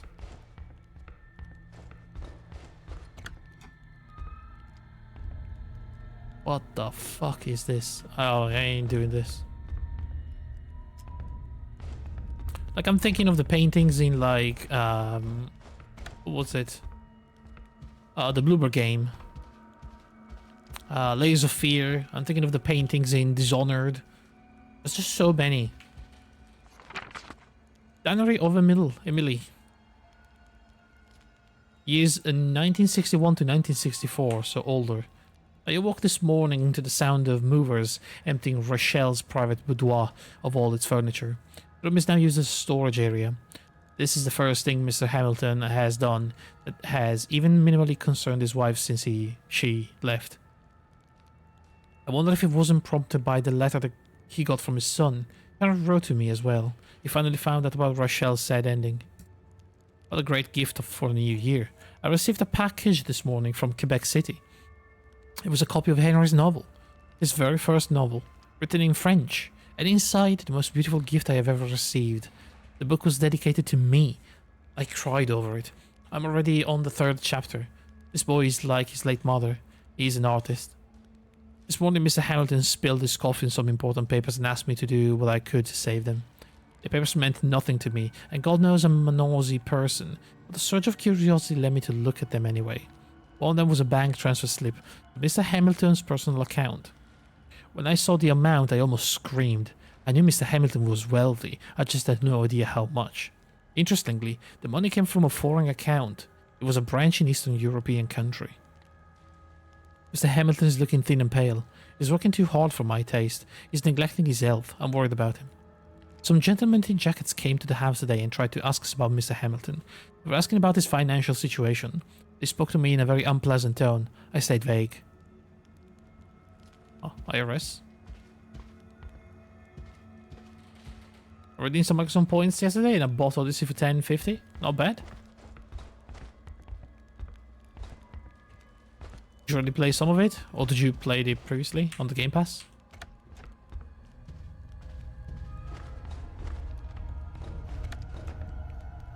Jeez, this is such a big area. Alright, let's do the unpleasant thing of looking at the body here.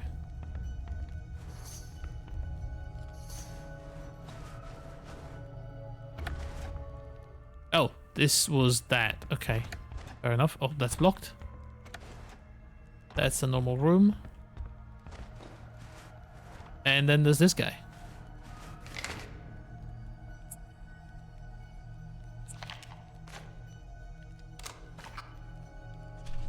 Who is this? We don't know. Do we? I found another victim of the freezing and terror, possibly one of the servants. A shame.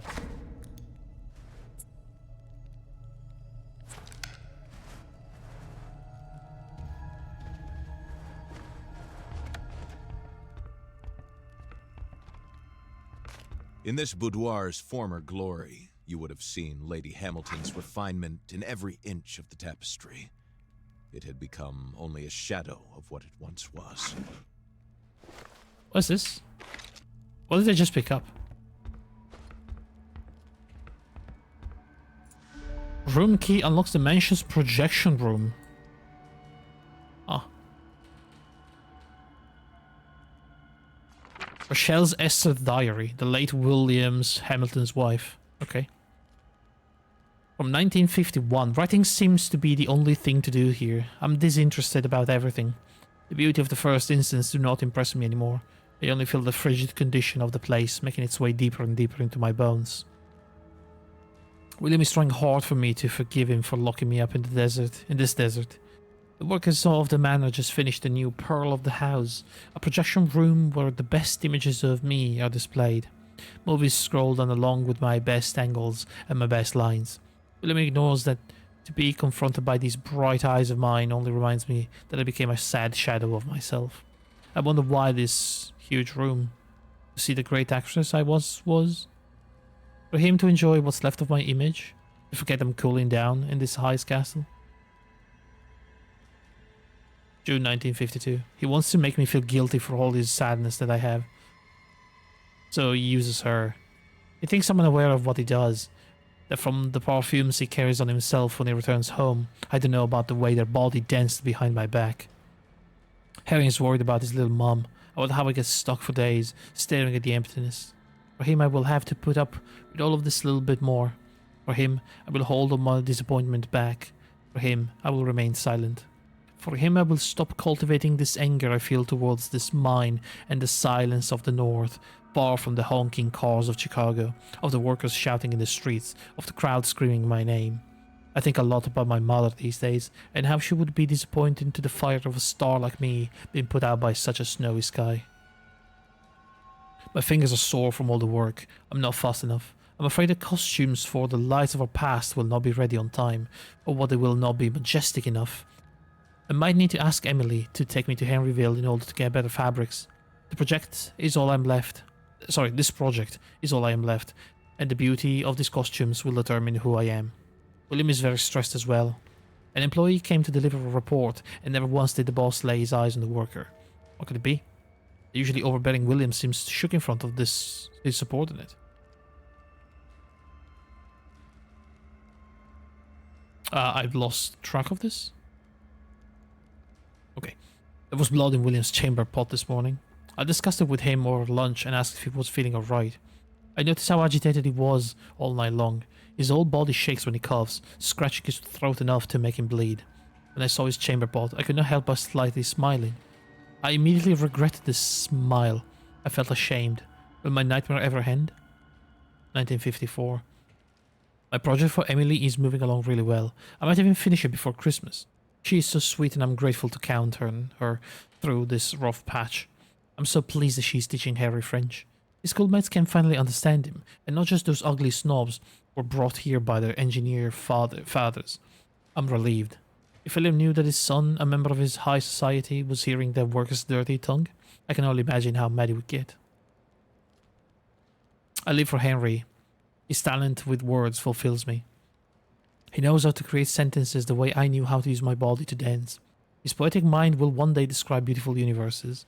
I will give Emily some names of people I know in New York. When the time comes, his talent will be discovered. I hope nothing comes between him and his dreams. I hope he doesn't make the same mistakes as his mother. 1955. I suffer from my own reflection in the windows, of the empty sounds of my steps in this bedroom, of my own voice when I'm talking to myself. I get nauseous looking at the snow piling up at the base of the mountain. It feels so alone. 1956. There is nothing good left of old and withered actors like me, except for others to remember what it looks like to lose everything. I destroyed the projection screen yesterday. William was so fierce I thought he was going to tear down the whole mansion apart. Henry ignores me. I'm not even a mother anymore. I wish I could give him all the love I have left. The energy that keeps me alive, it only comes from him, my anchor. But Henry's not there to keep his old mother safe anymore. 1957. Henry, I love you. Henry, you are my everything. Never would I leave you if it wasn't that we already lost each other. Be careful, my little boy. Life is malicious, always trying to eat every little bit of your soul. You'll also be great and beautiful. Keep fighting. That's it. He died or killed herself. That's a big yes. Oh, is this the movies?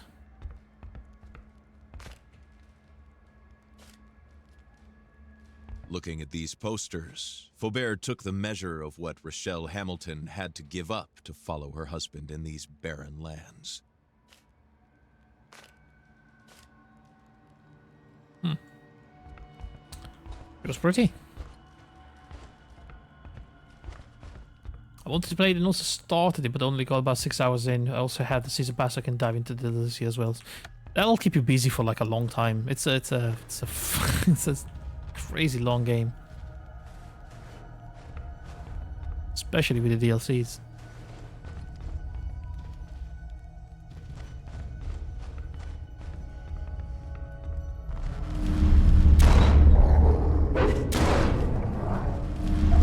Oh, bloody hell.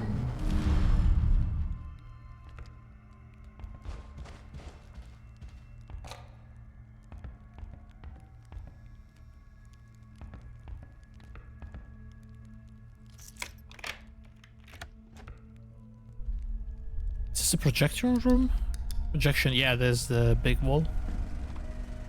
Just a few days of renovation work and you'll finally have your very own projection room, my dear. Canyon of the Aren't you Copper going to say Earth. Art. But there's nothing to say. Whatever do you mean? That room, it's not for me. Nothing has ever been. Come now, don't speak nonsense. You know I love you. As much as you love Cynthia? Who? I know about her, William. And I'm too weary to care. About anything. Yikes. You're off your rocker. There is no Cynthia. Never mind, it doesn't matter. With all the achievements? Wow, that's actually a feat. Must have taken a long while. Holy crap.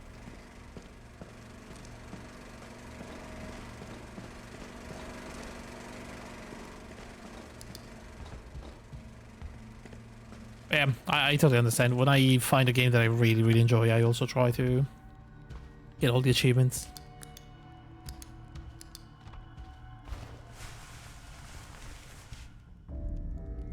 Box of typewriter keys. Right.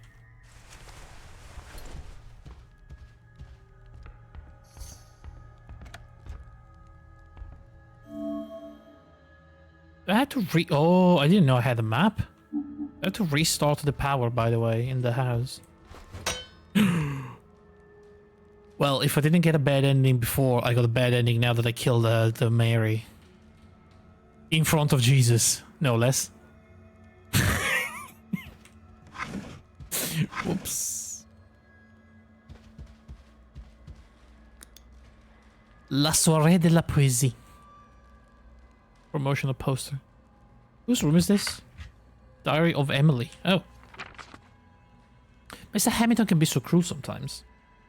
He found every manuscript. A violent argument broke out between the two, and Mr. Hamilton ended up throwing the manuscript into the fire in front of Henry. It almost came to blows. Objects were broken. Henry packed up and left. Rochelle, throughout the scene, remained strangely impassive, with the same disconnected air has been hers for several months. Henry promised her that he would come and get her out of here as soon as he could. I thought I saw some emotions in Rochelle's eyes, a fleeting glimmer, which died immediately. I found a bottle of pills in a trash can. It was Prozac. I think it belonged to Rochelle. The bottle was full. Oh. Oh, that's bad. More Polaroids of Joseph. This is bordering an obsession. These two seem to have a secret. I caught them talking the other day in the woods near the garden. The conversation was tense. My heart aches. Sir Hamilton has had Henry's room turned into a guest room. He puts his business guests in there. All traces of Henry have been erased, as if he has never existed. I wonder where his belongings are. Probably in the attic. I don't dare go look. I don't know what I'm more afraid of. Finding them up there, so sadly forgotten, or finding nothing at all. All the yellow police banners blew away and got stuck on the roof of the tower. Joseph still hasn't figured out how to get it unstuck. Every time I look out the window, I see that morbid banner. I haven't been able to write about what happened yet. Henry hasn't been told. I hesitate to write to him. It's not my role. I would be blamed for it. I was there when they pulled her up.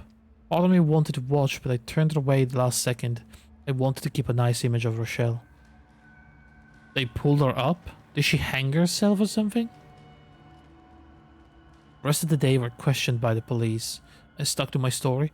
The day before, Rochelle was not feeling well. In fact, for some time she had been spending her days in bed, only coming down to walk in the garden. That morning I found an empty bed. She had vanished in the middle of the night. Again, she wasn't at the cliff at least. We couldn't find her. The police think it was an accident. I suppose it's always possible, only my heart lets me believe something else.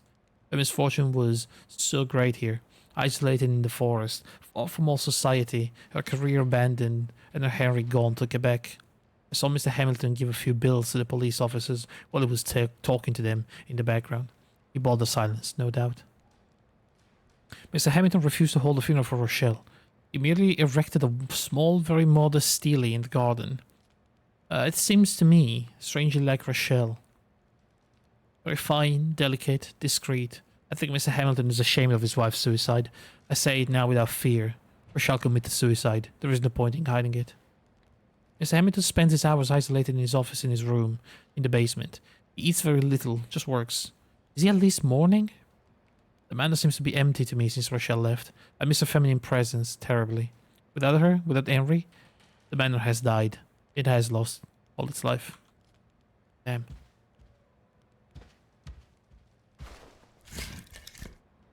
Oh, a fire. Finally. I completed the last achievement. I felt great, but also kind of sad there was nothing left to do. I actually visited my favorite places once more, enjoy the view and environment. It's a good game for vistas, yeah. Did you do the documentary tour as well?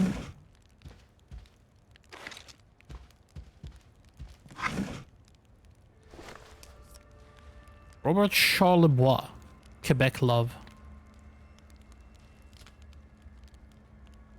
Every one of them? Yeah, they were pretty good. I did enjoy those. Le Bourrasque. By whom? Don't know. Don't care. Mate. Yo, mate.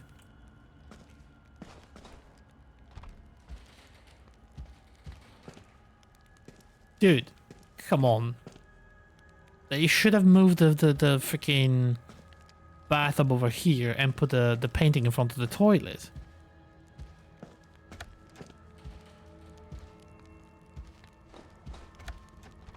What a mistake.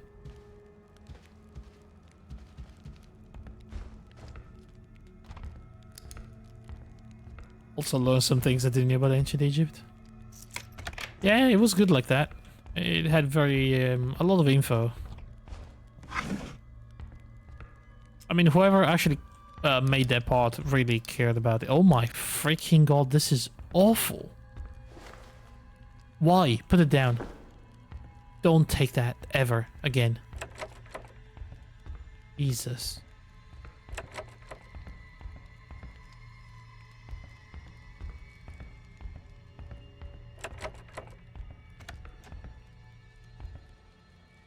Oh boy, are we going to the attic? Alrighty then.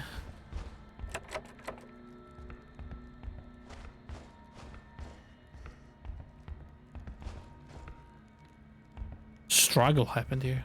Hold up.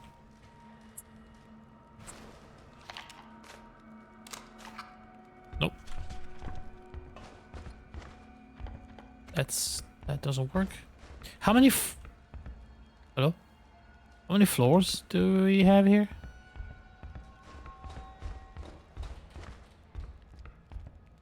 Jesus, dude.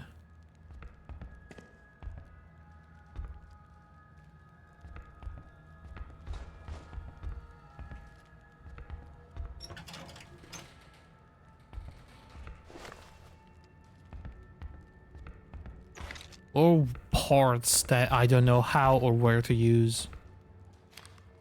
Do we have a description of the spare parts?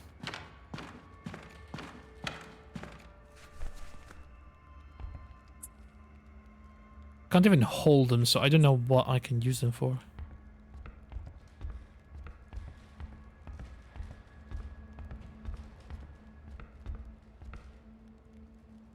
Spying notes. Charles' observation about his colleague Joseph.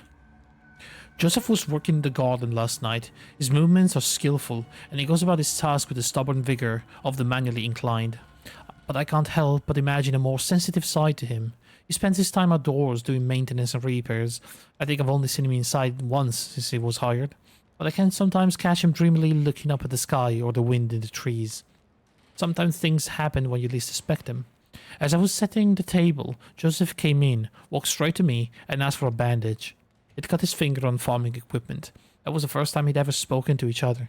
We didn't say anything more, not even while I was treating his finger. A few times now I've caught Joseph neglecting his work for a stroll in the sun, cigarette in mouth. Reprehensible as it may be, I will hold my tongue. This new friendship is becoming more and more dear to me. Emily, indiscreet Emily, has just told me that Joseph apparently has a daughter. Whatever happened to her? Whatever happened to her, indeed. Someone was playing spy.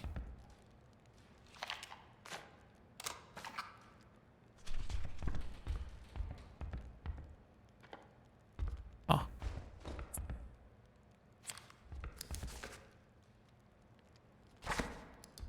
Okay. I have no idea what I'm doing over here. Like, what is my goal in this game? I feel like the other one had a clear goal and this one is just, I stumbled here and I'm trying to find something. Wait, oh my god, what is this?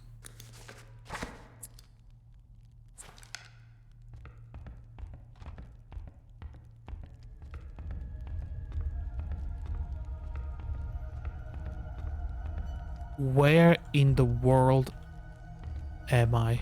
Aye.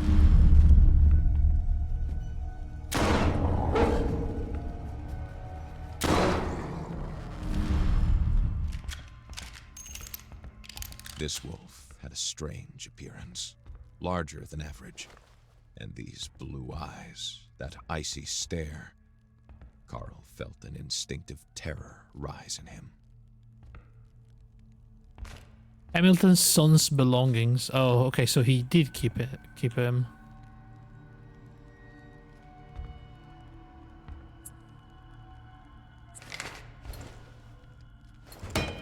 God damn it. That actually spooked me. I didn't say anything, but that actually did kind of spook me.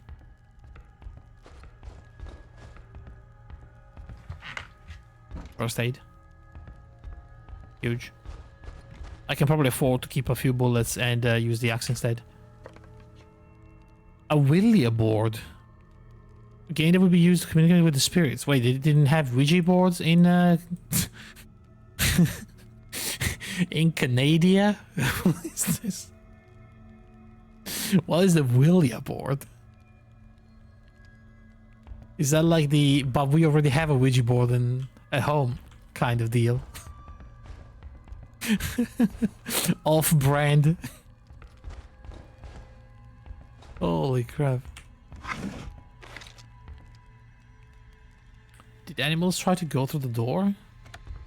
You bloody fucking creep.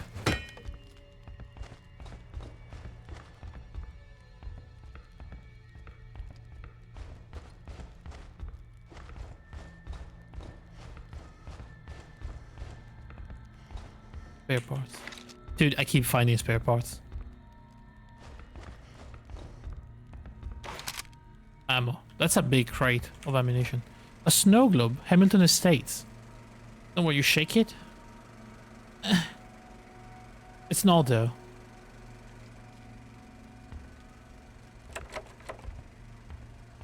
Here it isn't.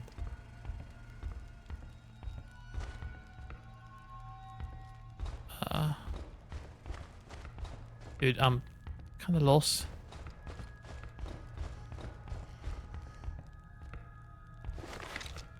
At least I keep finding batteries, so I think I am doing alright. Right, I guess we go in here. Oh, bloody hell.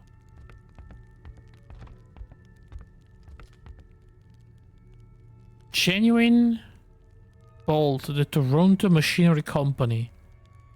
Oh, that's spare parts. Okay, so that was the thing we picked up last time. I found the dead man in the attic, likely the butler. Oh. Oh shit. Okay, well.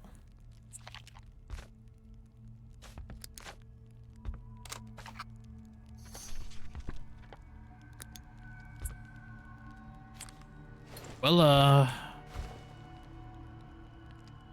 let's go to wallet. Check the wallet. It was always harder when you could put a name to them. Carl deduced that this poor man must be Charles, Hamilton's servant. Charles Smith, Hamilton's butler. He's got some money. Take him. Not gonna need them.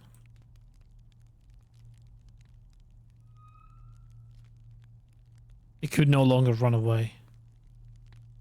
What killed him? Got mauled by animals? Maybe by the wolves? Jesus, you need to stop with this freaking bullshit. Emily's Diary, Tome 1.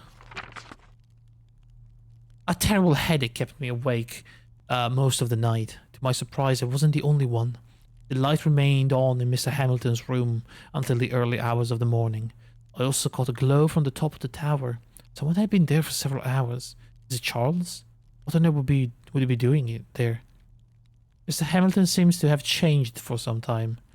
The energetic, authoritative man he once was had turned into a preoccupied, nervous, self-effacing man. A servant, a newbie, a big awkward man named Bernard ran into him this morning around breakfast time and spilled something on his robe. We expected the most terrible tantrum, but Mr. Hamilton seemed to have hardly noticed. He has lost weight, and he looks frail. We all see it. It was on national holiday today. Harry came to celebrate with us. He's such a good boy. It was also good to see him so happy, dancing like a madman to the reels that Joseph played on his fiddle. Usually so serious, so melancholy, that I sometimes forget he's still a child. Poor boy, he will leave the manor sooner rather than later, but he's still so young, so fragile. I found some pain pills in the cabinet of Mr. Hamilton's private bathroom.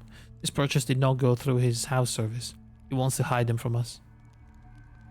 Rochelle is an angel. She may be the prettiest outfit for Christmas Eve. What a pity that so much elegance is wasted on the finery of an old maid. This is a far cry from the grand theatres of Chicago. Good Lord, makes the days, and the days are sometimes cruel. The day was cruel to my little Henry. I discovered him late at night in the kitchen, cold and in tears of rage. He was shaking and told me he was certain his father was having an adulterous affair. He's tortured by the thought of telling his mother. I tried to console him, warmed him a bowl of hot cocoa. Sometimes I feel like this mansion is haunted. I hear noises in the south wall of Henry's room. Is it rats? Joseph doesn't think it's necessary to check. After all, I'm just a little old woman. The other two servants I had to search the grounds in the rain in the middle of the night. She was gone again. We found her at the edge of the cliff, her dress and hair soaked, staring into the void. Emily refuses to face the truth. Says she's only sleepwalking. Rochelle has always been plagued by bouts of melancholy, but what has been happening lately is different. She seems to be giving in to it. Dear Henry. Dear Henry. This young man never ceased to amaze me. He entrusted me with the reading of his first manuscript, a novel written in French. I was amazed. He integrated our language so naturally. Under his pen, it dances with grace, intelligence, sensitivity. It made me swear to keep it a secret, and I will, but I still want to shout from the rooftops, or Henry will be a brilliant writer. It was strange. I found in Charles' room, I was there completely by chance, looking for a brooch belonging to Rochelle. Brooch. I found the Polaroid photos of Joseph, the maintenance man. I have to catch him spying on him. Whatever is going on between these two, I don't like it. Are they banging, you think? Charles and Joseph?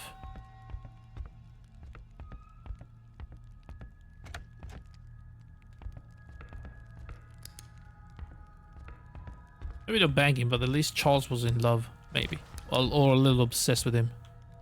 For some reason. And what other reason could there be, huh? Alright. Let's go.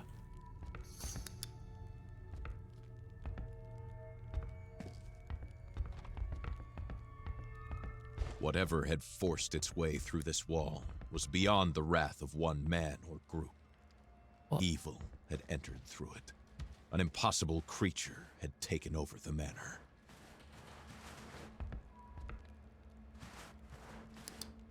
Oh, I'm on the other side of that. Okay. This. Office key. William Hamilton's office key. Nice. Alright.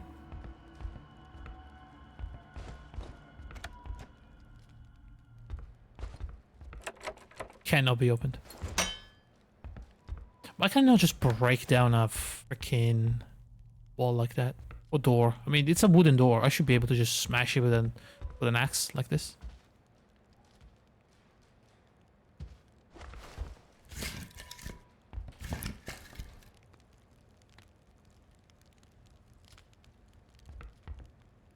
Cannot be open.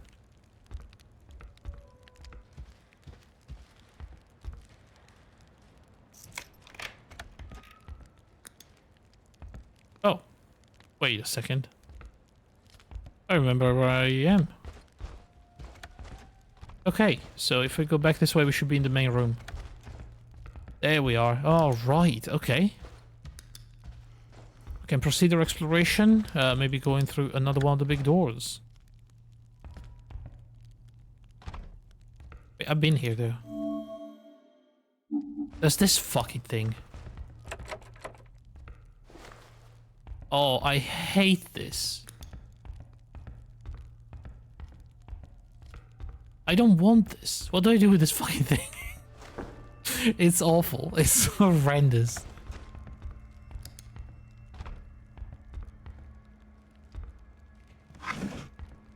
Money. What am I also doing with money? Dude, I swear, this game has to do something at some point because it's giving me like spare parts and money, and I'm like, what am I even doing with those?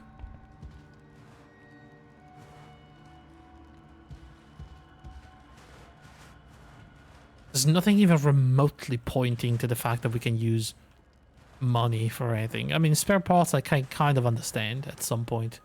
Might have some use for them, but at the moment, really.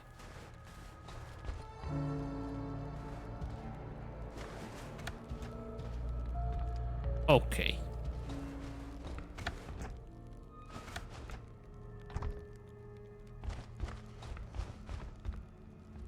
Oh, this was the room. Okay, so the one we didn't do was this one. Unfortunately.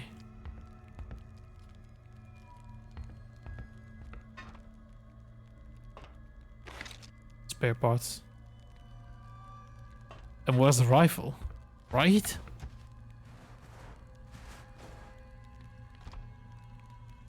Wait, I didn't know I could do this. Oh, this is Joseph. Oh, shit.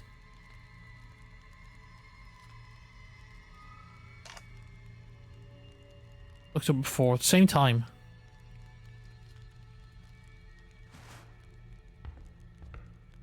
Wait, is that? Hold up.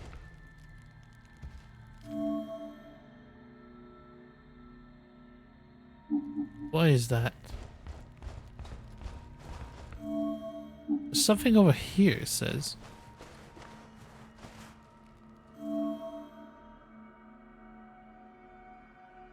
Did I put that? Oh, I put that there.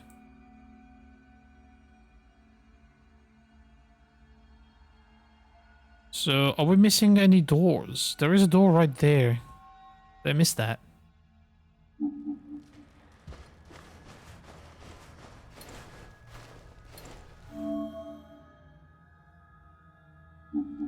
Or seared and straight. Hamilton's room would keep its secrets. A disaster made it impossible to enter. Wait, we can enter though now. Can we not? From here. So it says this room is actually enterable. Cannot be opened, it says, but there is a door. We're missing these two doors right here, and then the one big door right there. Let's go there first.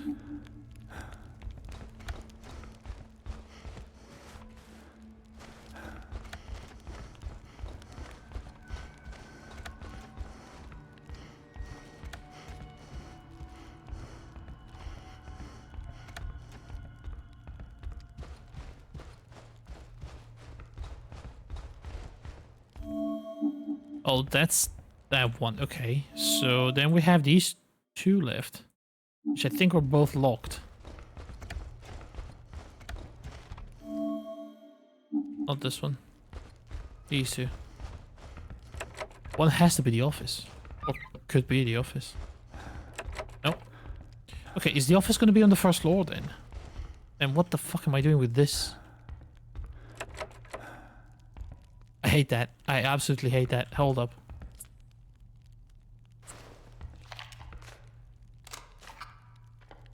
Did we get a note for the baby head? The horrific baby head?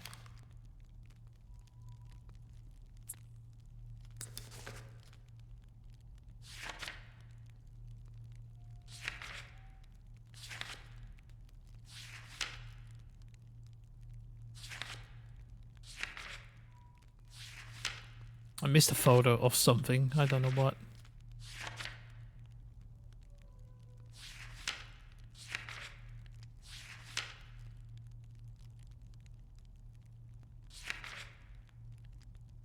The Hamilton office, maybe we can find some answers there. Tracks lead to Hamilton bed. Something heavy landed there. I also noticed hairs on the same invasive ice on the second floor. Wait. Do I have to take a picture of that? The freaking bed? I want to be here.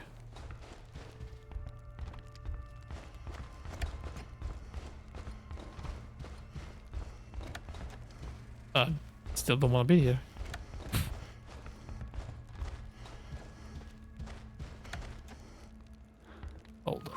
This way.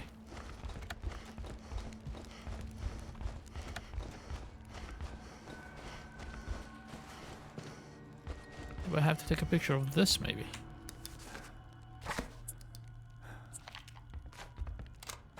Yes.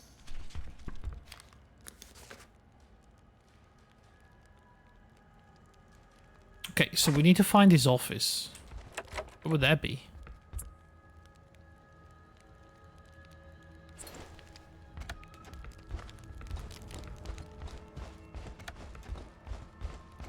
I mean, since it's not here on the second floor, I guess we're going back down to the first one. Let's see the map. There is a locked door right there. That could be the office. A bunch of rooms there, a bunch of rooms there. But the most likely candidate is right through here. Yeah.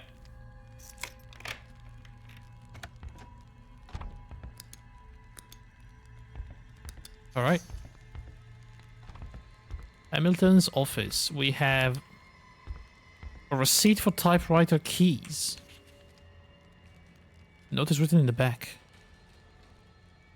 William, an unfortunate event is slowing down the repair of our typewriter. Another machine broke down along the way. The service lift I usually use to bring them down got stuck between two levels, as it happened before, but today it seems impossible to open it. A specialist should come shortly. I ordered new keys, but we will have to wait for the delivery. A couple of weeks tops. Very sorry about the inconvenience. Charles. Some keys are missing. I have to get the keys from the freaking thing. That is not an electrical cable. That's a secret door.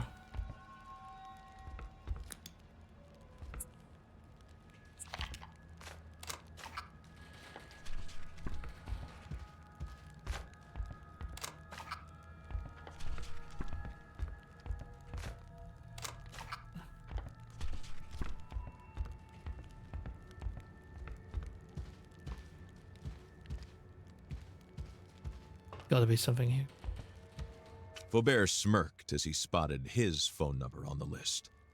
If only someone else had taken the job before him, he would still be in Montreal, sitting warm and comfortable in his car, taking pictures of some unfaithful spouse. Archibald unreachable, Karen Savard on maternity leave, Philippe Cote not interested. Cole Faubert, Korean War veteran, good profile. I'm a Korean War veteran? Will. Hamilton left everything to Henry. From his knowledge of their family history, Faubert had rather expected Hamilton to disown him.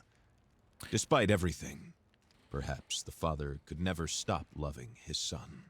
In Manastan, in the absence of a notary, I, William Jacob Hamilton, made my holographic will. May God save me from sudden, violent, or infectious death, and may I make my will with the appropriate legal authorities in Duncan Mackenzie's study in Montreal. In the event that this up-to-date will cannot be produced by the rules, this holographic will prevail over the previous version. All of my assets and fortune are bequeathed in accordance with legacy laws to my son, Henry Jacob Hamilton, and my wife, Rochelle Esther Hamilton. I bequeath them all of my properties and the entirety of the assets of these properties, of which Mr. Duncan Mackenzie, Esquire, can provide the list at the appropriate time. All of my property, access, and assets in any way related to my company, Hamilton Mining Corporation, go to my son, Henry Jacob Hamilton, making him ex officio the CEO, letting him have the corresponding access. For any additional queries, please refer to Jewel, the mayor, signed in June 16, 1958. Right.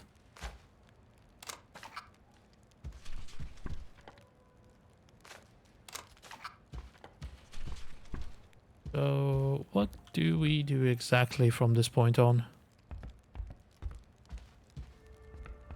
Oh, there is a door right there. We need to get the keys.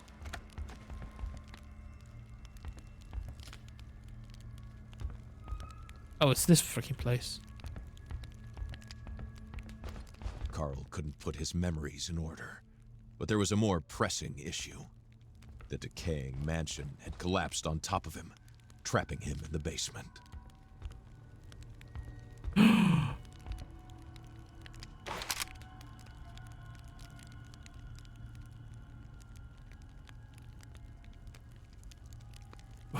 Well.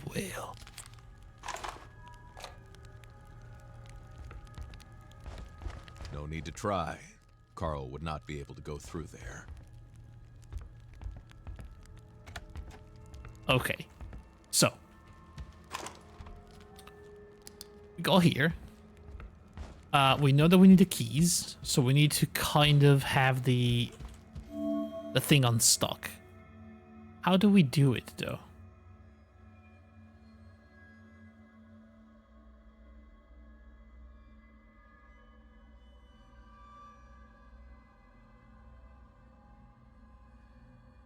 There's another locked place. What do we have? Did we ever use the hidden key? There's a snow globe as well. And I still have the level 1 key card for the freaking mine access.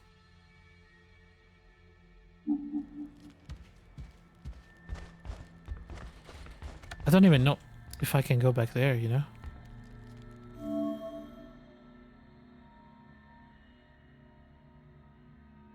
Right this way. There is something there, the service lift. I need to fix that. I need to find out a way to fix it.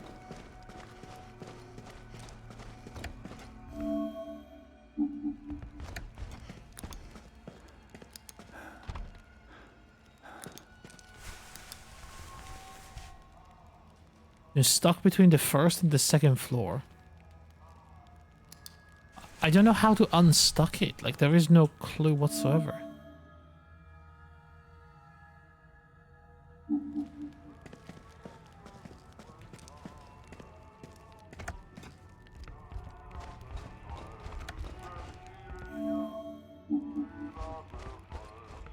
So, is this going out? Ah, so freaking bright. Guess that was the other door. Which I can probably unlock from here. Okay. Right. Well, I'm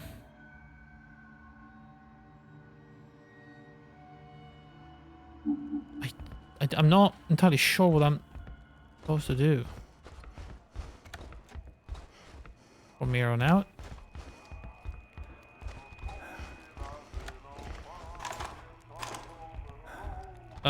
Let me do this. Missing keys are TYIAHCN. On the walls, inhabitants' office looks suspicious to me, like something hidden behind it. There's no way I can move it without with my bare hands. The type of the mechanism have something to do with this. A note on the purchase order suggested the keys were to be delivered using the mentioned service elevator. I should go take a look.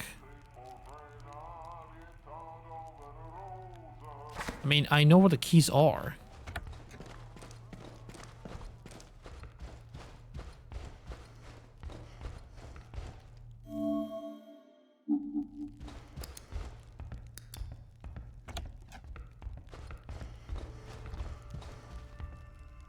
Hearing the screeching sound of the elevator, Really? Carl imagined a metal animal trapped in a snare. There had to be a way to release it.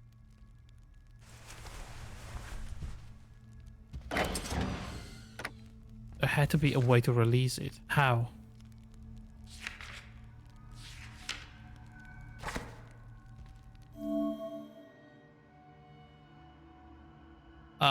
How do I go to the third floor again? I have to go to the attic?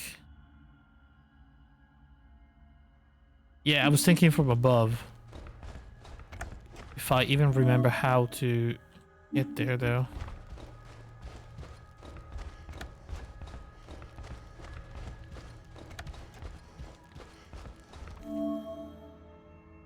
Not this way. Wait. This way?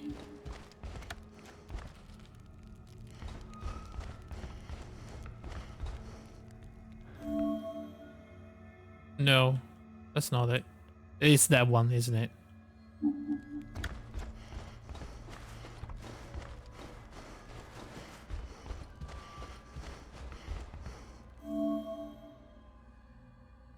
Yeah. Yeah, it's past the freaky baby face. Do you think I have to drop this onto the,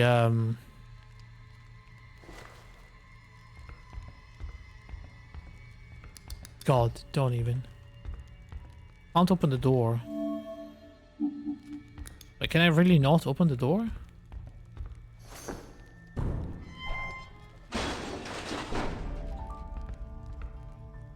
Carl stood still at the commotion.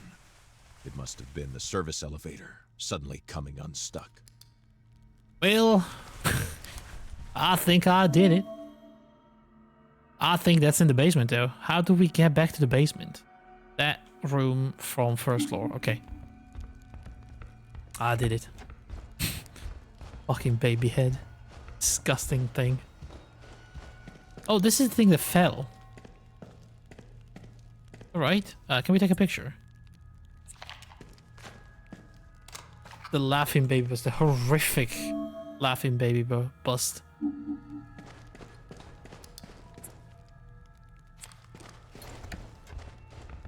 Okay, this way we go back down into the creepy basement. That's right.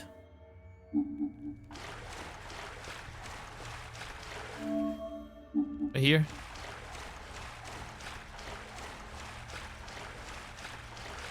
Got the keys.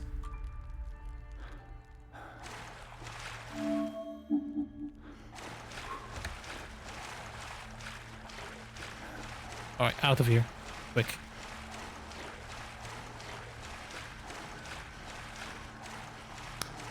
Roddy.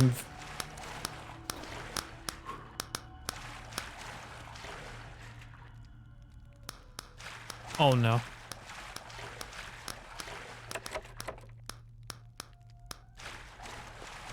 Oh no.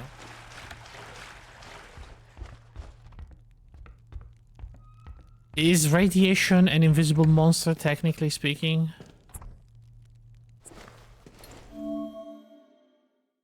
I feel like it might actually count.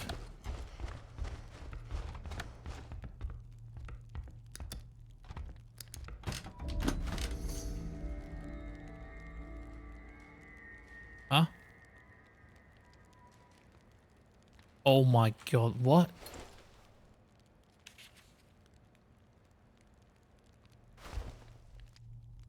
There's a code? Alright, so what were the missing keys? TYIAHCN.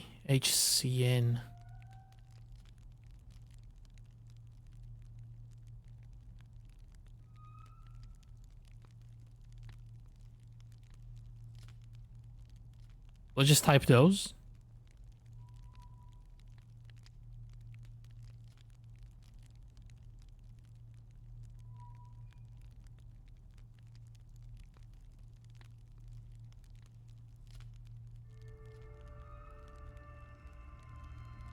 It's an anagram? I was trying to look if it was an anagram, but like Shanti? Chianti?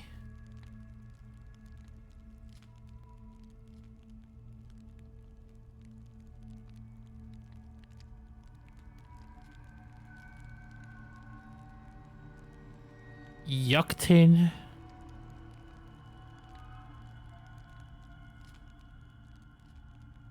Tanchi?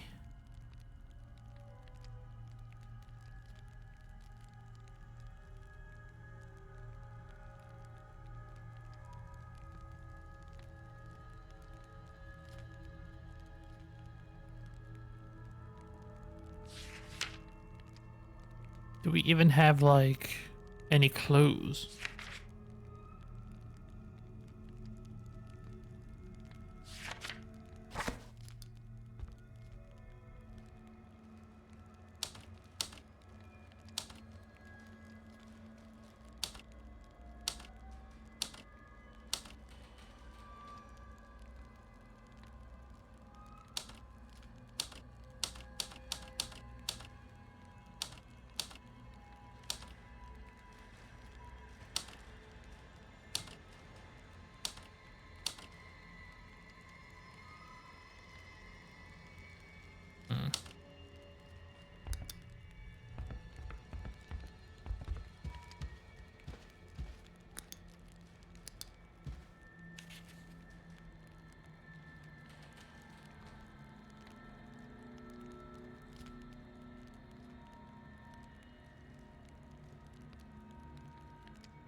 Could it be Rochelle?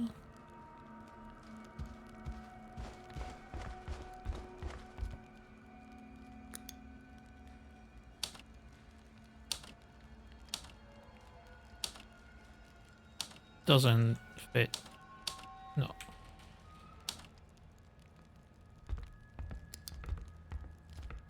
Those keys were missing. Yeah, no, it was just... I mean, I can't come up with anything with those letters. And this is how we found every single clue up till now, so...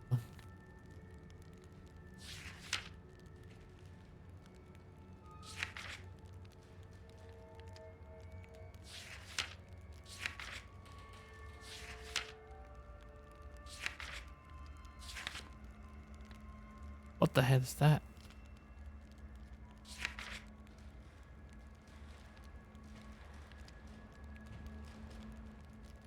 I should have taken a picture of the rifle.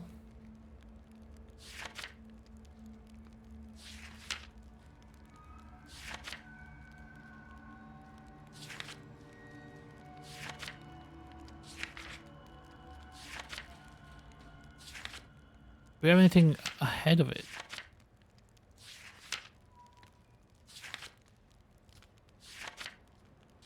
Not really. Is there even an anagram for those letters that actually works?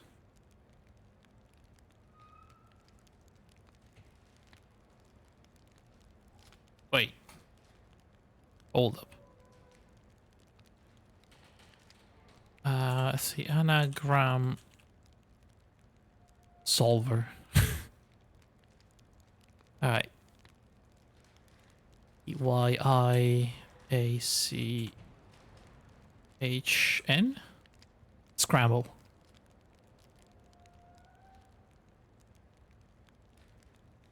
There is no English word that uses all the letters.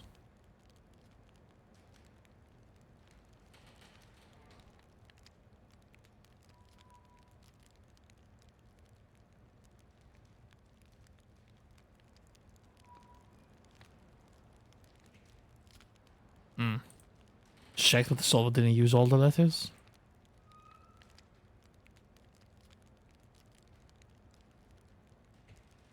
I mean, the word is at least as long as those letters, I think.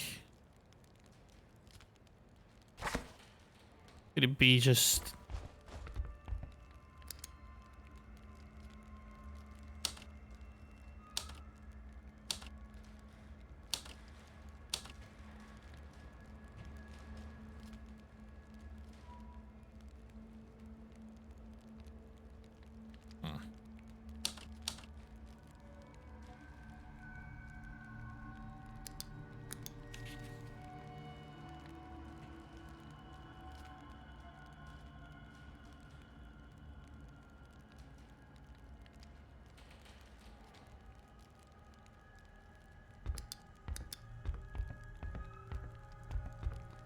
Is there any other clue around here?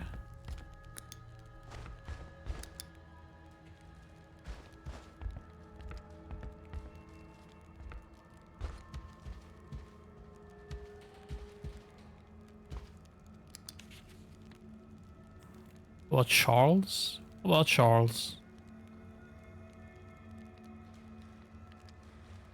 I mean, I feel like he wouldn't use the name of his servant as a password. That would be weird.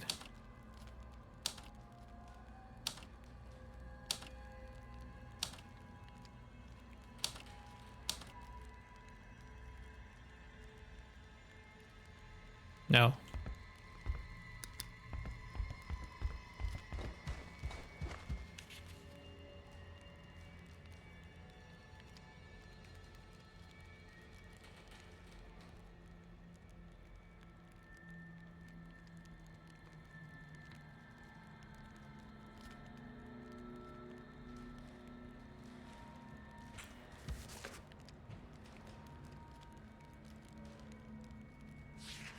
I think I know.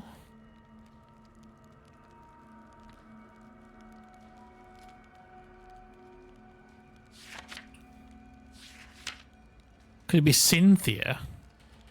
It does fit.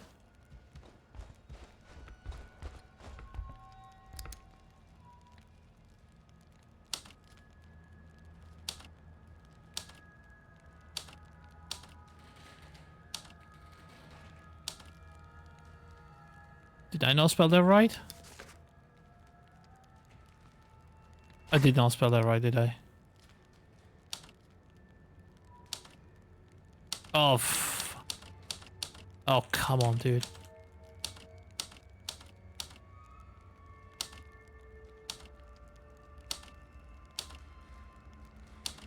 Yeah. Damn, he used the mistress name for his There were secret. very few rules that private detectives abided by, but one of them was this. Behind back doors and complicated locks usually lay hidden the answers to your questions. This lock design was highly sophisticated. Hamilton had evidently paid a high price. What did he want to hide? And from whom? Ooh, is that his lungs? Do you have lung cancer or something? You have the black lung. Secret key. Unlock the mansion laboratory in the basement. The fuck?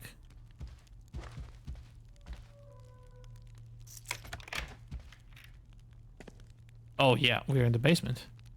Fair enough. Business agreement. Few corporations had commercial ties with a government behind the Iron Curtain.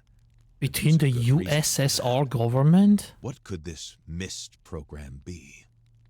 What the hell? The Ministry of Defense Industry of the Union of Soviet Socialist Republics and the Hamilton Mining Corporation, hereinafter referred to as the parties, desiring to promote close cooperations between the two countries, wishing to encourage within the MIST program mobility and exchange of the program's resources and of research advances into new technologies and materials in both countries. Convinced of the interest of facilitating the exchange of knowledge of the new materials, have agreed of the following. Purpose of this agreement is to simplify and facilitate administrative procedure applicable when the researchers from one party eligible under this agreement wish to enter into a temporarily reside in the territory of the other parties to perform their work and exchange, and to improve the knowledge of the other country's discoveries as part of the MIST program. The following Soviet Canadian citizen may benefit from the application: chemistry graduate who was personally hired by William Hamilton, doctor of medicine, medical research, at least 10 years of experience in the field, all works who are part of the MIST research program. What the hell? Alarming similarities with acute radiation syndrome. Oh god. Up to that point, Carl had been unaware that Hamilton was ill. Alarming was the right word. Nothing about this document was reassuring. Direct injections by the dissolution process, since they are lethal, are to be avoided, as shown by experiment number 38 and 39. The prolonged survival of subject number 40, however, leaves hope for the ideal dosage. It is still too early to measure his progress. The paclitaxel discovered by the NCI has been promising, but the stone's effect on the environment are still too corrupted to consider exploitation on any other scale. Due to his neglect, Hamilton's body presents deep wounds related to severe contamination. They are multiplying by and bothersome. Hamilton's symptoms bear alarming similarities to acute radiation syndrome. As it stands, aside from relieving symptoms with general pain reliefs and morphine, we have to wait. The subject no longer vomits, which suggests a phase of recovery. Is electrical exploitation possible? Combustion report cannot be used as fuel at this time. See Formula A. Subject 41 will be examined next week in the lab. The structure is very close to humans. Optimism is allowed. Just that the matter should be focused around the medical properties for now. Possibilities seems wide. What the hell were they doing? So the stone is not radioactive, but it's something similar to radioactivity?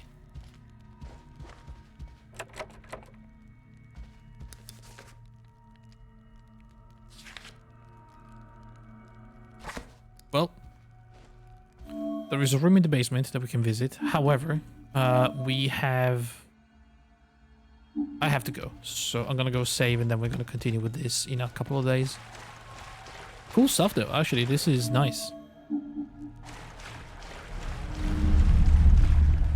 Shit.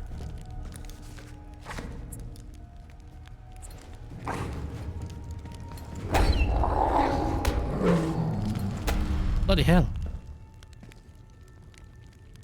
I was just coming here to save. Alright, that's it guys. That's gonna be it for today. Good stuff though. I'm enjoying it. So yeah, I will be back tomorrow. We're gonna play some Have a Nice Death probably. And that's it. I'll see you then. Take it easy guys. Have a good day. Have a good night. Goodbye.